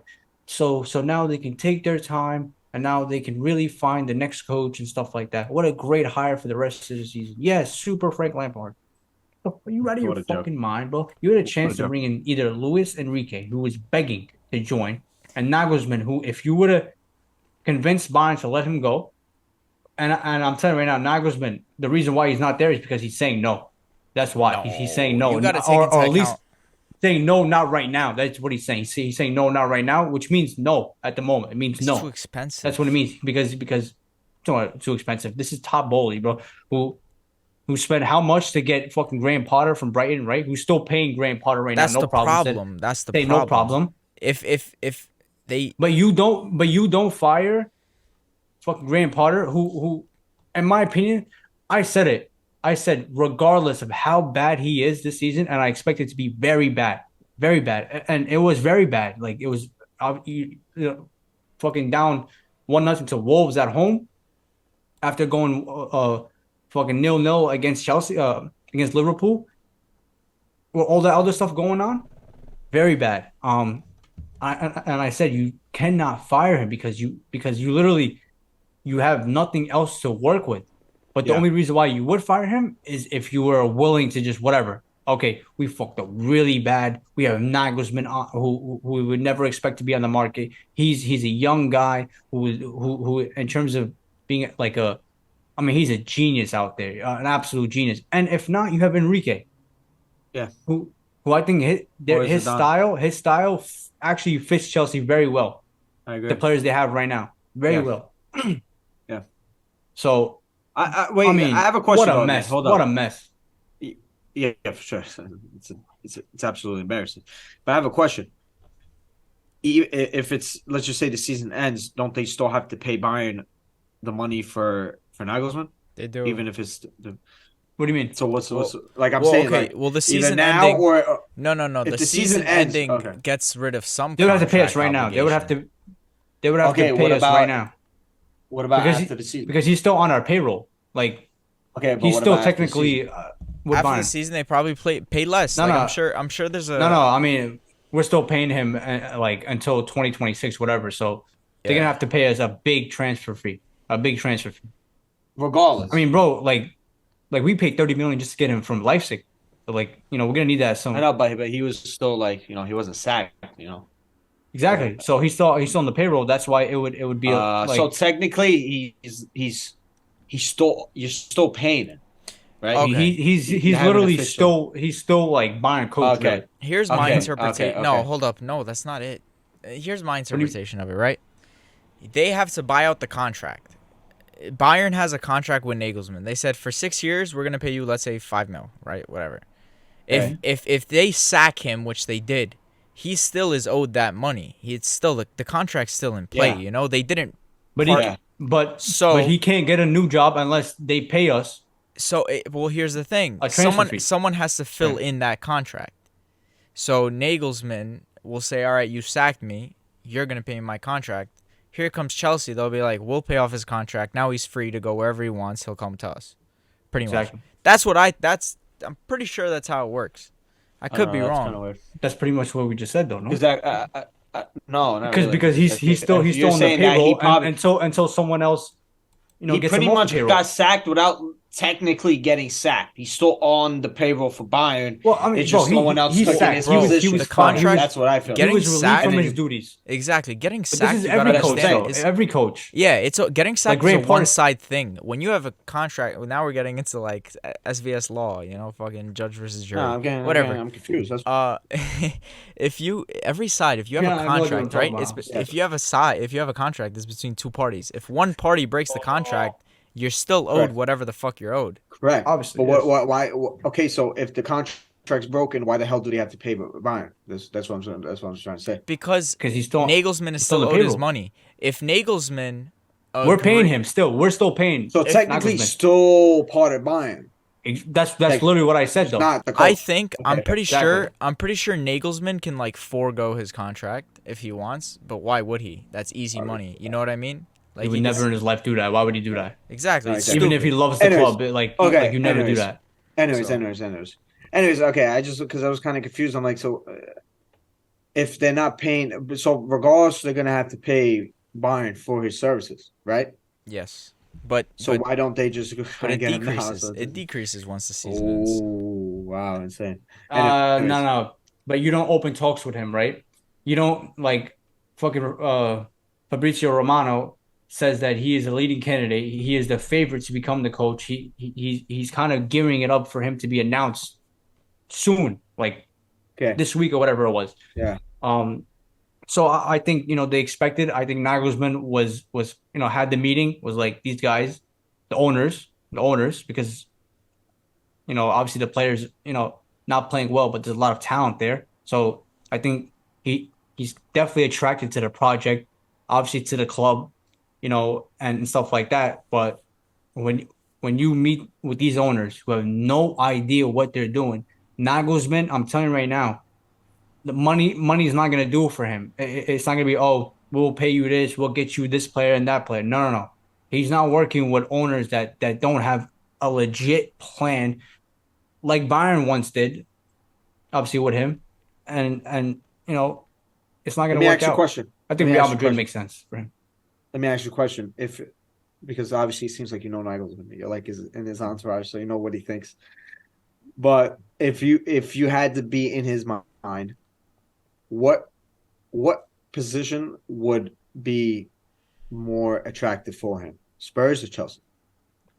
I love that question, and I thought about it, and I would say Spurs, because that team fits him. Like, I agree. all the respect in the world for Nagelsmann, but he hasn't, like, even with Bayern. Like, I love Nagelsmann, but even as the biggest Nagelsmann fan, you cannot, there was a huge amount of pressure on him from last year. Obviously, with last year going out, losing to fucking Villarreal, embarrassing, to get bounced by Mönchengladbach 5-0 in the cup, very, very bad. This year, at the time when he was sacked, obviously, like, nobody expected Bayern to not win the league, and still right now it's still close. But obviously, you expect Bayern to win the league. At the time, he was down. He was second in the league, which was for Bayern like that. That's not going to cut it at all at any point in the season. And his record in the Champions League was obviously perfect, but I guess just the team performances as well. It just led to a lot, but there was a lot of pressure on Nagelsmann, and I think that he's a coach that needs to be at a club like Tottenham who don't expect a lot, who literally pay you to just coach them, bro. Like they don't expect anything. They want to lose finals, bro. They want to lose finals, and yes, he's a very ambitious guy. That's why I think he would, if there is one guy to break that mold, it is Nagelsmann because he's a genius. He's young. He has time and he will be given time. It's not nowhere near the pressure. And plus, with Chelsea, and I'm not blaming them because it works for them. But even if Nagelsmann wins the Champions League and the next season finishes fifth, he's getting bounced. Yeah. That's what Chelsea does. So Yeah. Yeah. Tottenham is a safer job and it's a better job for him. Because I was gonna literally repeat what you were saying. I believe the Spurs job. Listen, like you say, God forbid though. God forbid he goes to Spurs. He's an Never wish ambitious that upon him. he's an ambitious man, but he's also a smart man. When you look at his tenure at Bayern, you can categorize that as a failure for him, right? I mean, considering the way he exited, considering what he's done last year. Again, I think it is for a very highly touted manager that he was. I think it was. Check his Champions League record. He had one loss in the Champions League, and that's what matters. Yeah. But he wasn't given an opportunity to finish out the season. If it would have went down as they expected, it would have been a complete disaster. Even me, the biggest Bayern fan, biggest Nagelsmann fan, would have been a complete disaster. And me, up to that point where he got fired, I said deep down there's a lot of pressure on Nagelsmann. Everybody knew that. Exactly. So, but regardless, there's a reason why he didn't finish the season. Water. There's the situation that's going on, whatever the hell it was. You can categorize it as not a very good time, right? So this is someone that's highly touted, went from Bayern, from RB Leipzig to Bayern, and he didn't live up to it. Fucking changed half. I'm just saying he hasn't lived up to it. To like I said, to my opinion, I thought he was one of the best managers in the world. So I think what makes more sense for him is the Spurs, if he even goes to Spurs. Listen, he might go to Real Madrid. He might go to Chelsea, if we're talking about it. I think it makes more sense for him to go to Spurs. That's a more safer option where the expectations are not so high, where if he does do very well with what they have, he'll just boost them up again for another move. Because he's still a young guy, bro. He still has a long career ahead of him. He's a baby. He doesn't need it. And I remember when he was at, what team was he at? Hanover? No, Hoffenheim? Hoffenheim, yeah. Hoffenheim. He said it. He's like, yo, I don't even need to go to Bayern now. He said it himself. I don't need to go to Bayern now. I have a long career. I'm young. I can go there in the future. So he has so much years ahead of him. He doesn't need to rush himself into another big job. Go to Spurs. Do a good job there. I think, like you said, and I said it a couple years ago, or not a couple years, a couple weeks ago, I believe that Spurs team do match up with him. And then with his style of football. So will he go? I don't know. We'll have to see. Looking at Chelsea's future prospects, I don't think they beat Real Madrid. I think Real Madrid are not the best team themselves, but they get it done in the Champions League. That's it. That's how it's always been. I don't think they care about the league anymore. I think the league's been done. Maybe they'll win a Copa del Rey, but they don't want to go trophyless this season, or at least without a major trophy. And do they get it? Do they get it in the Champions League? I don't know. But they have to beat Chelsea first to get there. And I do think they will. I don't think this Chelsea team is so dysfunctional. Frank Lampard is just there just to steady the ship for the rest of the season. Obviously, that's what interim court manager is. But I don't think they have any real quality behind them besides just the players that they have. Okay, I'm sure, bro. Your boy's getting a new house in Belgium, bro, where he deserves to be, because that's his level. But Ole gets proven right as every day goes by, but whatever. Ragnar About was a what? disaster. About About Anyways, everything. we're not talking about Ole Gunnar fucking soldier. Right? We're talking about Champions League football. We Michael can't bring up Carrick Ole. and Karen McKenning Let's are smashing in the let's championship, talk. and Ole can't even get a job in England. He What can get a what job is back what in is he getting Denmark, wherever proved? he's from, bro. Norway. Where's he getting a job, bro? Maybe he doesn't want What has he been He's back proven right? to school All janitor, All his bro. all his signings are the Janitor. worst players on the team, bro. What? Yeah, he isn't proved shit. What? Who did Yeah. he sign? Fred? Fred? Yeah, No, that's he who didn't he sign signed? Fred. Didn't He sign. Fred. No, he didn't sign Fred. Amad Why? Diallo. Jose? Amad Diallo's a dog. Sancho sucks. And Diallo Wan-Bissaka's barely a got dog. any time under Ole. Sancho What the hell was sucks? Ole doing? All right, Ole look, was going to ship him. Yeah, We're I'm not talking about even this, gonna bro. get into it. Diallo doesn't suck, but what did he play under Ole? When did he play? Barely. Things take time. Yeah. Ole knew. Yeah. He takes so He much knew time. exactly- All right, just quickly, as two Manchester United fans, I know you're obviously a little biased here. Because I don't like this people thinking, oh look, he's getting proven right. Yeah, yeah, I'm sure, bro. At this point, 2 years ago, we were out in every competition under Ole, bro. Hasn't even won shit, bro. He's choked in every final. Nah, don't look at me like that, Yoni. Don't even bring that up. Right now. Don't even bring that. Don't even bring that guy up, bro. As two Manchester United fans, we're obviously a little biased towards Man City. Do you think the league title is over, or do you think that No. Man City, which is now obviously after that draw Definitely against not. Liverpool, are now what is it, 6 points back with a game in hand? I don't And- listen. and they're playing It's not. Arsenal. I don't think we Yeah. should spend too No, much time listen. on it, but it's not I don't. over. Yeah, it's not over. I do believe that this favors Manchester City more than it does Arsenal because Manchester City have been in this situation for many years. No, I Down don't in know the about league. I don't know about Yes, favorite. they have. Yes, like, what about last year? What were they doing last year? yeah, I know. They're also playing against Bayern Munich on one weekend. They're also playing against Manchester United So what? for a cup final on one day. So it obviously matters. And Arsenal have been very healthy. And bro, they've been the best team in England for 30-something games, for 30 games. So like, This you know, is what I'm trying to say. The pressure is on Arsenal. Arsenal had not been in this situation before. But City had been below second, racing to try and get it one multiple times. So this does favor City, in my opinion. Yeah, Chelsea have to go out and prove it. They I have don't to know, bro. win. They have to win. if you give me Chelsea, a by the lead, way. like it's like of course you take it, you know? Like Arsenal here is up 6 No, of points. course. This is beautiful for them, and Well, obviously that's such a it's stupid closer thing than to what it say, was. Ahmed. Of course you take a lead, but that No. But he's understand saying, what he's trying to say. oh, it's so much pressure on Arsenal. Like, no, what it's pressure? pressure Like, regardless. this is if what they were second, wanted. no. I don't think you're understanding what Never he's saying. been here. If they They've were never been second, here if they before. were second, it'd be even worse. They would like be even Yeah. worse from the pressure. You know what I Yeah. mean? At least Bro, they have the lead. They're looking at it as like it used to be 25 games to go. Now it's 8 games to go, and we're still up. Bro, that's how they're looking at it. Doesn't matter. Doesn't Telling you matter. this shit. That's even, Maybe that's some even- players, but I'm telling you now. It's even I'm more telling you pressure now. because you got to finish Zinchenko off now. broke down Odegaard, one bad crime, result. dog. Odegaard, He's been don't give a result, damn. one- Saka, don't give a damn. Jesus One more has bad literally result, won bro. it. No, yeah, of course, but that's With football. Who That's football. does Zinchenko win it with? what? No, won I'm it saying with City. Jesus. Who did Jesus win it with? Manchester City. City. My point. I'm saying there's more experienced players on that team than they have in Arsenal. We'll see. They've I been think. here before. I Arsenal think. haven't. I Bro, still it all do think depends on the Arsenal going to win head-to-head. the league. It depends Fine. on the head-to-head, bro. It depends on the head-to-head. Course. If That's City a massive beat game. Arsenal, It's a massive game. And Did he have the I advantage? think, They bro, won. I think Newcastle can play a big part because Newcastle know how to play against Mikel Arteta, and bro, they could really fuck up right there and then after that, if you drop points, then it favors Man City. But up to this point, Arsenal, Right.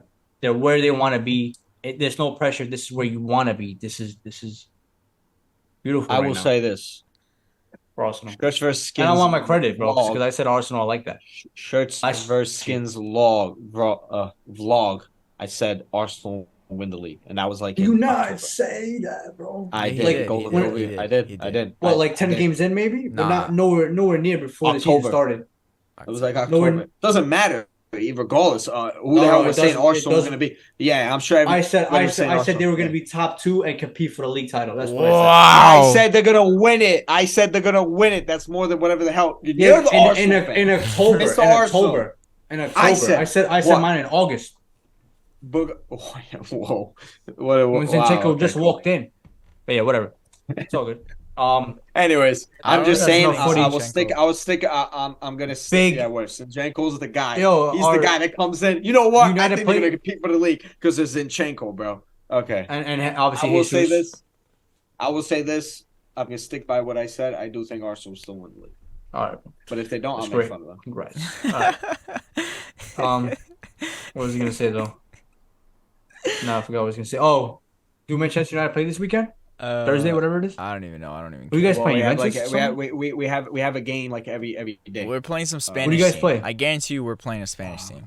I think no. You don't even know who you're playing in the Europa League. We're playing Sevilla Thursday. Sevilla, horrible team. I think. Listen, we've been running through Spain this year.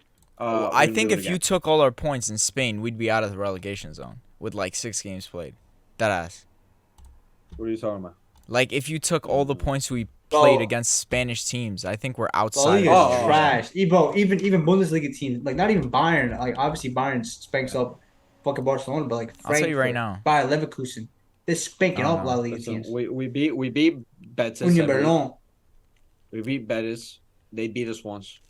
We beat Sociedad. Betis didn't beat us. Or was it Sociedad? Real Betis didn't. No, I'm sorry. Sociedad beat us in the group stage. Yeah. And we beat them another time. We beat Betis. We beat Barca. And now we have Sevilla. We'd have 15 points. We'd have 15 points. We'd be 19th, bro. We wouldn't even be bottom of the league with fucking 6 games, 7 games played. That's crazy. That's mad funny. Serge Gnabry's like top scorer all time in fucking Premier League. Ooh, anyone asked? Next topic. Arsenal, by the way. Next topic, UFC 287. Went down, baby. Bro, it's been a while. Like last time we spoke about this was like Islam versus Volk. Last time we spoke about this, Izzy lost. Facts. Oh yeah. Let's go through it. That was the last time we literally talked about it? Yeah, I think so. That was like 5 months ago. No, it's been 5 months. But whatever. Anyway, we're back. UFC 87. 287, sir. Fucking hell. What'd I say? We're not that old. 87. Listen, Ahmed, hold up. I just want to say this. Speak, bro. We do not. I know how you love to recap the whole card. I'm not talking about the prelims. I know. And I enjoy that for you. I'm in and out. I do enjoy that. No, you're very I'm not gonna lie. I'm getting a little tired of it because UFC. Because you don't need to. They've been bothering me. There's some fights you talk about. At least for this card, you don't need to. Let's get straight to the point. 1 second, because he mentioned UFC 87. Name, and you will know. Name like 3 fighters that were on UFC 87. Don't cheat. Give me a year. UFC 87. Was that 09? Yeah, wait, was it like 2002? Is that not? No, it's not 2009. UFC 87 was August 2008. Oh, bro, look at that, bro. I'm right there. 2008. You know what? The main event. Forget. Okay. Name 3 fighters that were on that card. One of them made their UFC debut. Anderson Silva. I'll go one. No. Made his UFC debut. No. 08. No. Maybe 06. 08. Maybe no, not GSP. He was there before.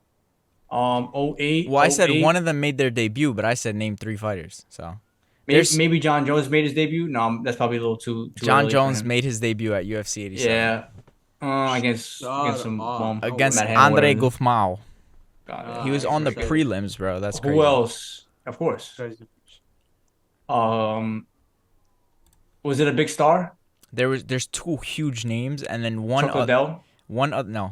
There's like a couple of good fighters. That's way too. Tiku, you got any guesses? I was gonna say Jose Aldo. No, he was in Strike Force, bro. He wasn't even in UFC. Ahmed, I'll say you said GSP. GSP was there. He was the main event. Matt Hughes? No, it was GSP versus John Fitch. John Fitch. I'm gonna give it to you guys. Brock Lesnar. No, not Nick. Brock Lesnar was the co-main. Shane Carwin? No. Kenny Florian was on that card. Damian Maia was on that card. Jeez. Cheek Congo. He seems like a familiar. Czech Congo. Yeah, that's Pat Barry. That was that fight, no, right? Pat Barry, was it? Nah, it wasn't. They like That's crazy. their opponents were all a bunch of nobodies, but Mm. GSP, Brock Lesnar, Damian Maya, Kenny All right. Florian. Why are we talking about UFC 87? I don't know. You said it. Fucking So weird. I was just mad Yeah, but curious. you All don't right, have to whatever. go there, bro. Bro, UFC All right, 87 UFC more UFC interesting than UFC two 287 prelims. UFC 287 obviously is a rematch between Poatan, Alex Pereira. Actually, not even a rematch. This is the fourth matchup now. Second time in mixed martial arts. Second time in UFC. Alex Pereira versus Israel Adesanya. Um, let's talk about the main event. Uh, I think a lot of people are finally happy that Israel Adesanya did what he said he was gonna do. He literally said, because in that first round in the last fight, he if he had 5 seconds left was gonna finish Alex. And he said in this all week, sorry, he said once I have the chance, I'm gonna take him out.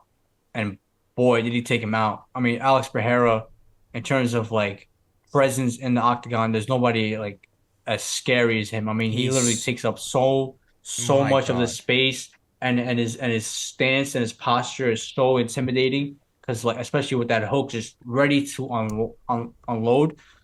Very intimidating guy, and Israel Adesanya, bro, he put him down, he put him out, and found a way with that pretty much the same exact shot that he landed right over the ear. Um, insane placement. I guess he knows where to hit him, because that's nowhere near the chin, but he just Well, knows where to rock Alex Pereira, and this time he landed the second shot, and the second shot put him out, put him down for good. He gets his belt back, finally gets his first W. Celebration was immaculate, spot on. So I mean, to think of that, right there is insane. But yeah, Israel Adesanya gets the belt back, reclaims his status as one of the best fighters in the world, arguably the best middleweight of all time. Now it's a discussion when he turn, him and Anderson Silva. Um, and Michael so Bisping. yeah, shout out Israel Adesanya, bro. He really, because bro, I gotta say I was very pissed off with this guy talking about, I'm Jet Li, I have a dog collar on my and shit like that, bro. Fucking fight, you know what I'm saying? Like sometimes it's a little too much, but man, I mean, he said exactly what he was gonna do, and he did it, and you have to respect that. This is a guy who's always fought the tough guys. Oh, and bro, didn't have to fight Alex. Alex didn't deserve the belt. He fought Alex, lost the belt, and spectacular fashion, gets the belt back in even better fashion. So shout out Izzy for real, man. Um, I know Tiku has some thoughts about that fight. Oh yeah, for sure. I haven't when I seen the knockout, I haven't been that excited and had a like a physical reaction, Crazy knockout. just straight screaming for a very long time. Maybe not very very long time, but probably when Charles Islam when he knocked him down and submitted him, I Yeah. was I was through the roof. But before that, oh my god, I don't remember. I don't remember. It just shows how much of a fan of Adesanya I am. Listen, I repeated a lot of times. This is somebody that when he fought Vittori the first time, and I was like, this guy's a future champion, You've bro. been on Um, that hype train yeah, for a while, man. You for a put very me long on, time. I'll tell you that. I put him on. I put Upion on. He was very like suspect. He's like, I don't know this guy. This Yeah. I told him, and it just his journey throughout the thing, throughout his career, beating up guys, the way he won the belt, knocking everybody out, the war with Gaslam, the knockout of Whitaker, the fight Whitaker again, the journeyman, and his performance is just being a champion and not knocking guys out but winning. And a lot of people starting to become a little bit more disrespectful, and rightfully so, because he wasn't the performance wasn't the best. He was trying to win, right? And I think it makes sense for you as a champion. But then it all culminated when he fought Pereira, and Pereira beat him. And I'm looking at it like there's two ways this can go. It's either Adesanya doesn't come back from it, and he becomes like a Tyron Willie type guy, or a Usman. Usman might potentially be if he loses again, going forward, where he doesn't have that motivation to come back and reclaim his crown. or the other way, and we seen it. And I looked at his press conference, and I looked at the the pre-fight antics and this and that, and I seen something out of Sana that I haven't seen in a while. And he just needed that extra motivation to be that challenger. This guy, challenger Adesanya, might be the best fighter of all time, if we're being honest. And I was so excited. I was just so happy because I'm a big fan of him, and I love when people that I support and root for, like, repay your trust that you have in them. Listen, I don't have I don't have a real relationship with the guy, but as a fan and this and that, I told him, I'm like, I think Pereira goes to sleep. I think he gets knocked out. People are like, nah, Pereira has his number. Just beat him 3 times and whatever, and kickboxing, MMA, and this and that. I said, I don't think so, bro. It's either he knocks him out or I'm going down with the ship as an Adesanya fan. And for him to do that after all that struggle, how crazy is that? That somebody in another sport, one of the biggest wins in UFC in the most recent time. 100%. The story behind it is insane. Imagine this: you were a kickboxer, you lose twice. Never was this guy had to remember this and that. Got knocked out once, lost by decision. You go to a whole nother sport, and you dominate that sport. You're the best guy. This guy tracks you down. That same guy comes up after like 3 fights, beating up on like nobodies, to knock your ass out as the champion. Not a lot of people can recover from that. Not a lot. In 5 months. And I tweeted it straight up. And I tweeted it. I'm like, 5 months. The mental fortitude that Adesanya had to come back and put up a performance like that, man. Yeah, for sure. He said himself, and I remember after he lost to Perry, he's like, this is just my story arc. And I respect that he looks at life like a story, like a cartoon, an anime, like what he wants to do. Because that's really what it is, man. You know, there's ups and downs. And he's I think he watches a little too much movies. He definitely does. He's still a little cringe guy, you know. But listen, he's a fantastic fighter. If we're being he's honest, one of my favorite fighters, and I'm so happy for him, and I don't even care for him as a fighter that much, but I'm just so happy for him because, bro, how detrimental do you think this would have been to his just mental health?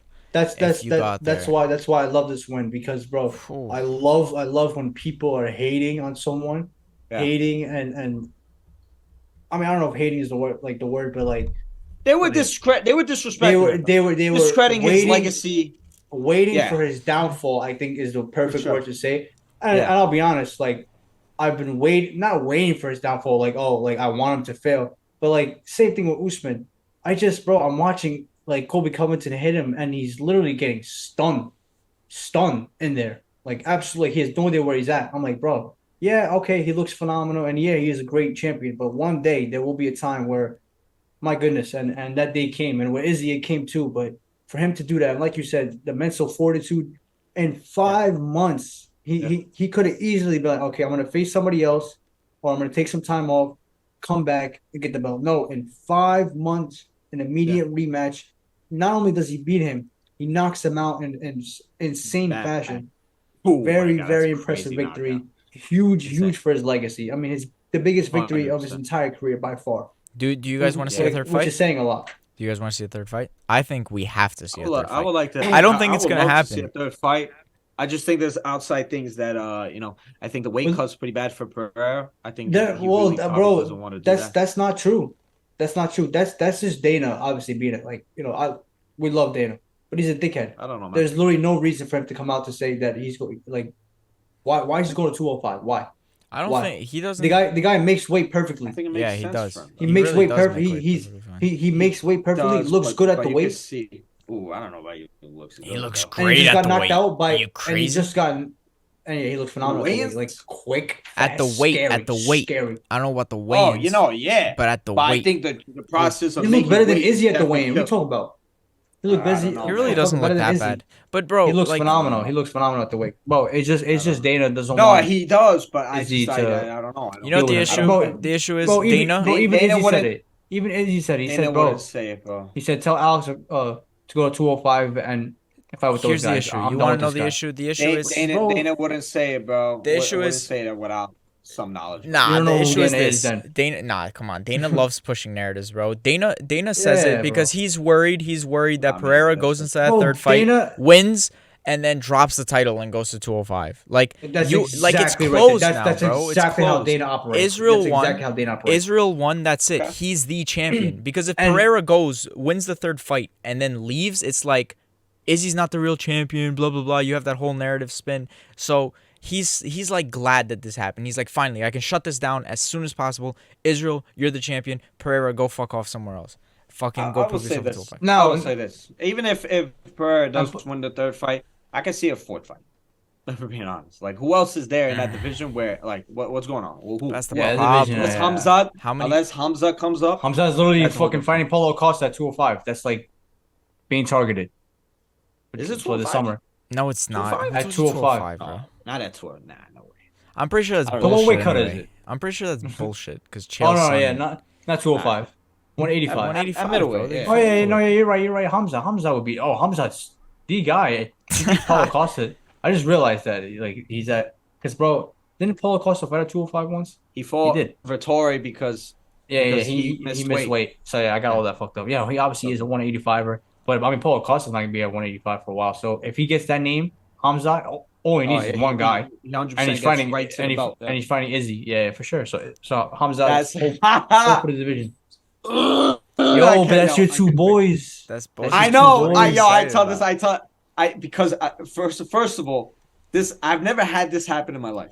Where two of my favorite fighters fought each other. That's like That's Islam never and happened. Habib going at it, bro. Straight up. Yeah? Yeah, You that's sure about that? That's really what it is. No, that's And like Connor and Habib going at it, but this guy hopped off For that me, I train. mean, yeah, I mean, Connor, love Connor at too, that but, point, like, come on, man, not even close. Connor, my boy, Connor at that point wasn't my Gotta wasn't my disrespect guy the like Muslim race, bro. Like, that. Yeah, I would respect Connor at that And time. more than just that, but it's just like Connor was my guy. I love Connor, still do, but Hamza Izzy's a good fight. It's a very exciting fight, so I can't. Huge wait fight, for huge fight. Huge I fight. sing the Huge Paulo fight. Costa with All the right, secret let's get to the juice. co-main event. Co-main event. Ah! Gilbert Durinho Burns takes care of business against Jorge 305 Masvidal. Game bread Masvidal. Do we need to really talk No, about the fight no. that much? Because I Jorge. feel like Toyamo. anybody with a brain. Wait, I'm just trying to speak Spanish. I want to hear this. Yo no hablo español porque yo. Thank you. He's Did you reading write up that Google down? Translate Because too, No, bro. no, I'm I was No, looking you at were how looking down. Did Look, you it's- write that down or you did Google Trip? I like how he's Like, I like how shit, we bro. can, yeah, okay. Yeah. I like how he's putting in the okay, okay. the Cuban fucking jaw. Yeah, that's what I'm saying. Yeah. Like, Fair enough. because out of nowhere, Masvidal just turned into a Cuban guy now. Like, bro, like out of nowhere, like Bro, his as soon corner as he enters speaks Miami- Spanish to him. His corner Yeah, literally yeah, speaks yeah, Spanish yeah, to him. yeah. Wait, hold up. Yeah. Not last fight, but whatever. Nah, He's I mean, not bro, Cu- I he's was not Cuban?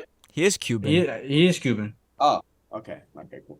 but I'm saying, but out of nowhere, like because like before he was like whatever. Ahmed thinks because he's from New York and eats in the Mexican taco truck that he's more authentic. Never in my life have I Hispanic ever had a Mexican taco truck from from a fucking taco parked outside. Who eats that, bro? a taco That's parked crazy. outside. What are you talking about? A taco truck parked outside.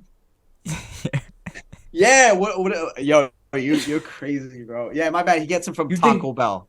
My bad. Oh, I mean, Taco Bell. I would Goes to stop the inside a store. store and get food, but I'm not going.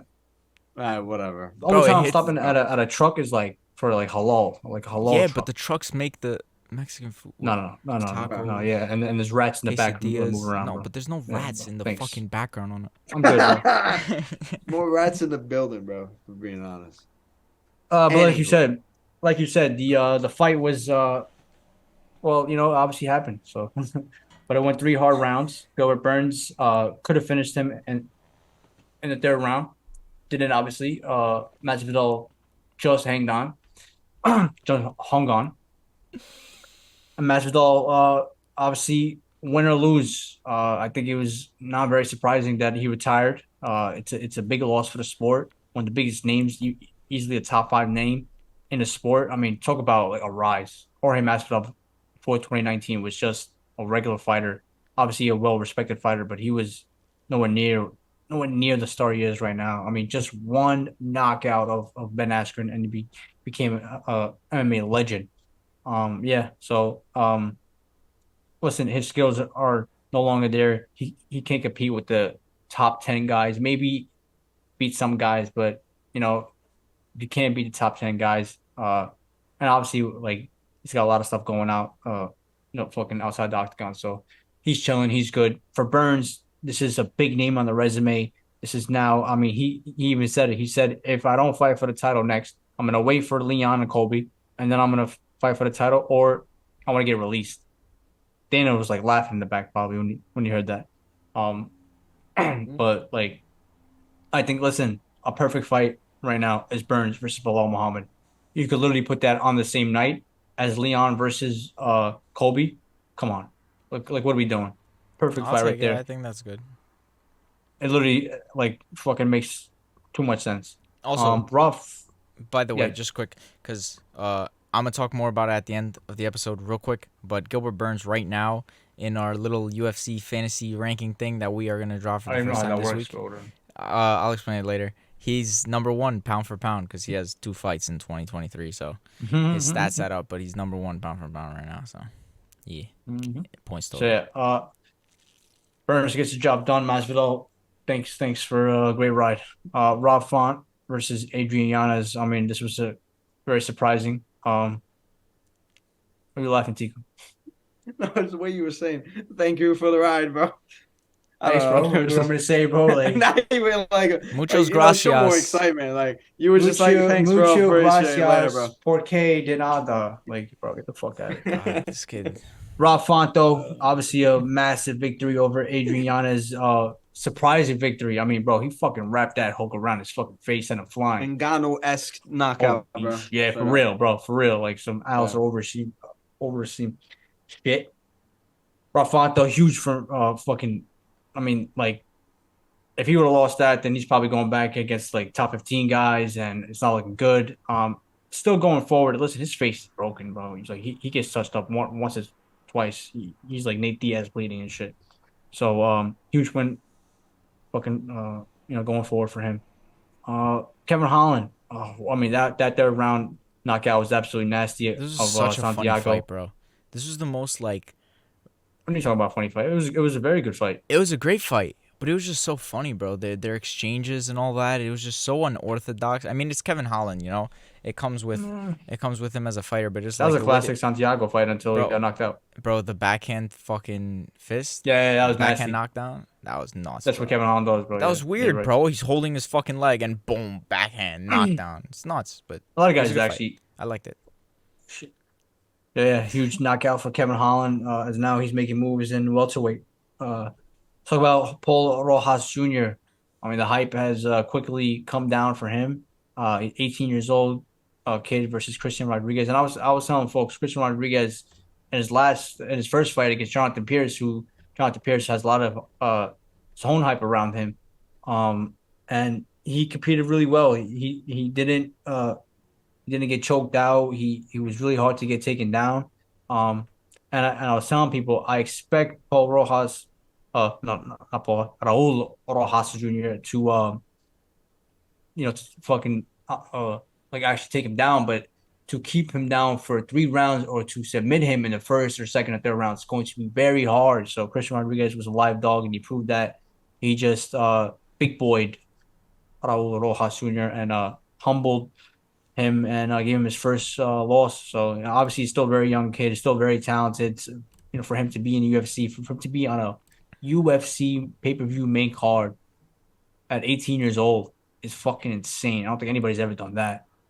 So it's nasty. But it's also Dana, come on, bro. Obviously wasn't ready for that. And nor did he deserve it. I mean, like when you look at the prelims, Chris Curtis and Kelvin Gastelum, those guys deserve to be in the main card. And boy, did they deserve. Like, that was a phenomenal fight. Joe Pyfer even probably deserved to be over him. But yeah, it was a good night. Obviously the main event really, really fucking came through. Izzy gets the strap back. His legacy is kind of cemented now. There's no doubts. And that's it. Izzy, it was a huge weekend for him, mostly, and obviously Masvidal going out. It's obviously big news. So yeah. I mean, I think, no, not really. I mean, I thought Ahmed, wrapped it up pretty well. Yeah, Shout out Masvidal. Before we go, so I do want to get into it because I'm gonna post it probably tomorrow because I have it all completed. Basically, We do have, well, mostly, well, we set up a sort of UFC league sort of thing where we're gonna be tracking the stats for all the fighters throughout all these pay-per-views and fight nights and everything, taking into account significant strikes, takedowns, points, title fights, blah blah blah, etc. etc. And through a very sophisticated formula that Ahmed cooked up with Tiku, um, through a very sophisticated formula, I don't know how it works. How do they cook it up? I'm just kidding. But through a very sophisticated formula, we're gonna give these fighters all point totals, and they're gonna be tracked throughout the year. And at the end of the year, we're gonna obviously be dropping like who had the highest point totals. We're gonna be posting periodically, weekly, monthly, probably updates on point totals, UFC rankings. So we got the weight divisions, every weight division. I don't have it on me right now, but like I said before, Gilbert Burns, for example, pound for pound right now, number one, because he has 2 fights, so points accumulate. You get two. The more fights, the more you get awarded points. The more victories. First round knockdowns obviously count more than a fucking decision victory. I think a single fight total, like whoever has the most right now, I actually believe it's Jamal Hill. I think he's number one right now because he fucking accumulated crazy amount of fucking strikes and all that during his fight. Meaning the most racist thing I ever heard in my life, bro. Jamahal Hill. Bro, I honestly, I Sound like names. A wrestler. Jamahal. My goodness. Bro, why the fuck is the H there then? Why is the H there, Ahmed? Jamal Hill, bro. I don't know, bro. Jamel, if at worst, Jamel. Jamahal. Anyways. He's Indian now. I don't even know. And I like how you added more fights get you higher rank. Yeah, that should be how it is. It awards the fucking fighters, the more fights you get under the belt, the more points you get. So we're just trying to create a system here where we can track fighters throughout their fights, get those little names. The pound for pound rankings, they barely move, bro. You had Islam beat fucking Volk and he still doesn't go up. So this is something that can be measured. It has like clear data, stats that we're putting it all together in a formula and then measuring that for the fighters. So it's not opinionated. Our opinions don't count, unfortunately, because I would have Jamahal Hill as number 5 instead of number 1. So, yeah, it's not opinionated. It's pure stats, rankings. You guys will see. We're gonna drop it, and yeah, I think it's something you guys will enjoy. I really do think you guys are gonna like it. I like it. As little that I know about it, obviously from what you've shown us, I do really like it. I like to see statistics rounded up into one little stat. It's like kind of like SOFA score, if you know about that. Yeah. But also you need to look at it from the eye test. So you put everything together and you come up with your own thoughts. I think it's very important to have stuff like that. So yeah. Good for you, Yon. I think you did a very good job at that, and hopefully everybody else will enjoy it as well. Also, a massive fight this weekend: Max Holloway versus Arnold Allen. Big fight for the featherweight division. Obviously, Max Holloway fighting someone not named Alexander Volkanovski. So, I mean, he's kind of still. I mean, he will always be in a very tough spot because, as long as he keeps beating these guys, he's not going to get into. And even if he beats Arnold Allen, like if Arnold Allen beats Max Holloway, he obviously gets the title shot. If Max Holloway knocks out Arnold Allen in the first round, I don't even think Dana even thinks about fucking doing the rematch because of what he's seen in the last fight. So it's really like a lose-lose situation. I think Max Holloway, for now, wait till Islam moves up, and then he goes to lightweight, and then he can really do some work. Yeah. Probably. Prediction. I think Max Holloway is gonna win. I love Arnold Allen. Always been a big fan of Arnold. He's never lost in the UFC, by the way, undefeated. So if he wins here, this is a legit run he's on. Never lost in UFC. What is he 7-0 something like that? And he obviously that big one over Dan Hooker. But I think Max Holloway is he's never fought anybody as good as Max Holloway up to this point. Maybe I'm missing someone, but I don't think he's fought anybody nowhere near as good as Max Holloway. Yeah, a lot of people disrespecting the Max. Levels is different. A lot of people say, "Oh, look at Max, Doak. He's only lost to Volk." Yeah, I This know, guy's gonna be the best but ever. this is you don't want to get Arnold's hit. a monster. No, I can't. Yeah, and he hits hard. He's a Trust. big dude at He's a featherweight. monster. He's a monster, but I do think, like you It said, could be like it's a Dustin different fight. level. Mac Holloway could be. We'll see though. I like Arnold. But I just think Max is like, he's still that guy in that division. Still. Oh yeah, like and any night he is the best fighter in the world at times. Not even 100%. featherweight. 100%. Yeah. Respect him. Yeah. Any shout out? Obviously, Yankees baseball is back. Shout out to the boys. Anthony Volpe. Sure, he's not even Italian. He's like Filipino, so it breaks my heart. He's half So, Italian, half Why Filipino, does that bro. break? I don't even think he's half Italian, bro. Like, Yes, he is, bro. People I'm want him telling to be you. so bad. Listen, I'm all good for it. Like I would Half love for him to be Italian, that. bro.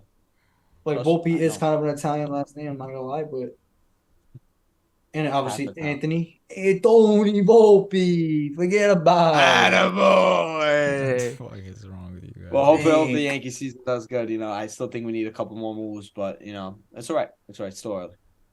Still, we're not even healthy yet. Obviously, with the pitchers, obviously, fucking Rendon, our big guy that we brought in, is not healthy. Severino has to come back. Bullpen has to get back, and we'll be fine. We'll be fine. DJ looks healthy. Aaron Judge, first smack of the season, first game of the Volpe season. is of Crazy. Italian and Filipino descent. His parents are doctors, father being a urologist and mother an Good anesthesiologist. man. Smart Anesthesiologist. kids. Volpe attended Um, Delberton School in Morristown, New Jersey, it- where he played for the I school. feel like there was a lot of shit that we missed. Let me see, because I'm gonna go back to the last topics. What did we miss? We missed. Yeah, because bro, we missed like months, bro. Okay. Consider it limbo. We didn't miss anything important, bro. Consider it. We're back. And we're Sports, better sports than was ever. put on hold without We us, had a bro. lot of obviously Aaron Rodgers to the Jets soon. That hasn't even Inshallah. happened yet. Dude said we Hasn't missed it. even That's happened not yet, even bro. like official news. Yo, bro. oh saying my the God. draft We've soon. been gone for 5 months. We've been out for 5 months, and Aaron Rodgers still not a Jet official. That's great. You're a fool. But I will say we're back, and we're better than ever, and we're coming back with heat. And everybody that's talking shit are imaginary enemies. I was about to Yeah. say, bro, you're making up Hold on. things. You're making up fucking. We don't got haters, bro. We don't, honestly. I don't I feel think like so, someone And if Ahmed you has do- haters though. fuck yeah. Ahmed and Oh, Tiku yo. catch crazy heat on our YouTube Shorts videos when you guys like talk shit about what, players. these little 13-year-olds, bro. Bro, you guys catch I crazy would- heat. You know what I'll do with go them? outside and I'll fucking put touch a girl him first. under here and nugget right in their head, and then maybe grab them by the underwear. And hook them Number on. one sports podcast in India right here. Number one. Yeah, I Shout out agree. India. They've missed us. Number one. But yeah. Alright. Obviously some Cody Rhodes shit that I just missed out on. That would have been a Yo, massive. we massive gotta add. podcast. We gotta add some wrestling. Yeah, we gotta add some wrestling. We've talked about wrestling on this podcast many Yeah, times. very briefly. With Andres, his first time that came in, we talk about. I have it on the topics. But yeah, whatever. We got to Shout out, bro. shout out Cody Rhodes. All right. Thank you guys for watching. We'll catch you guys on our next episode very soon. We hope you guys enjoyed. And peace out.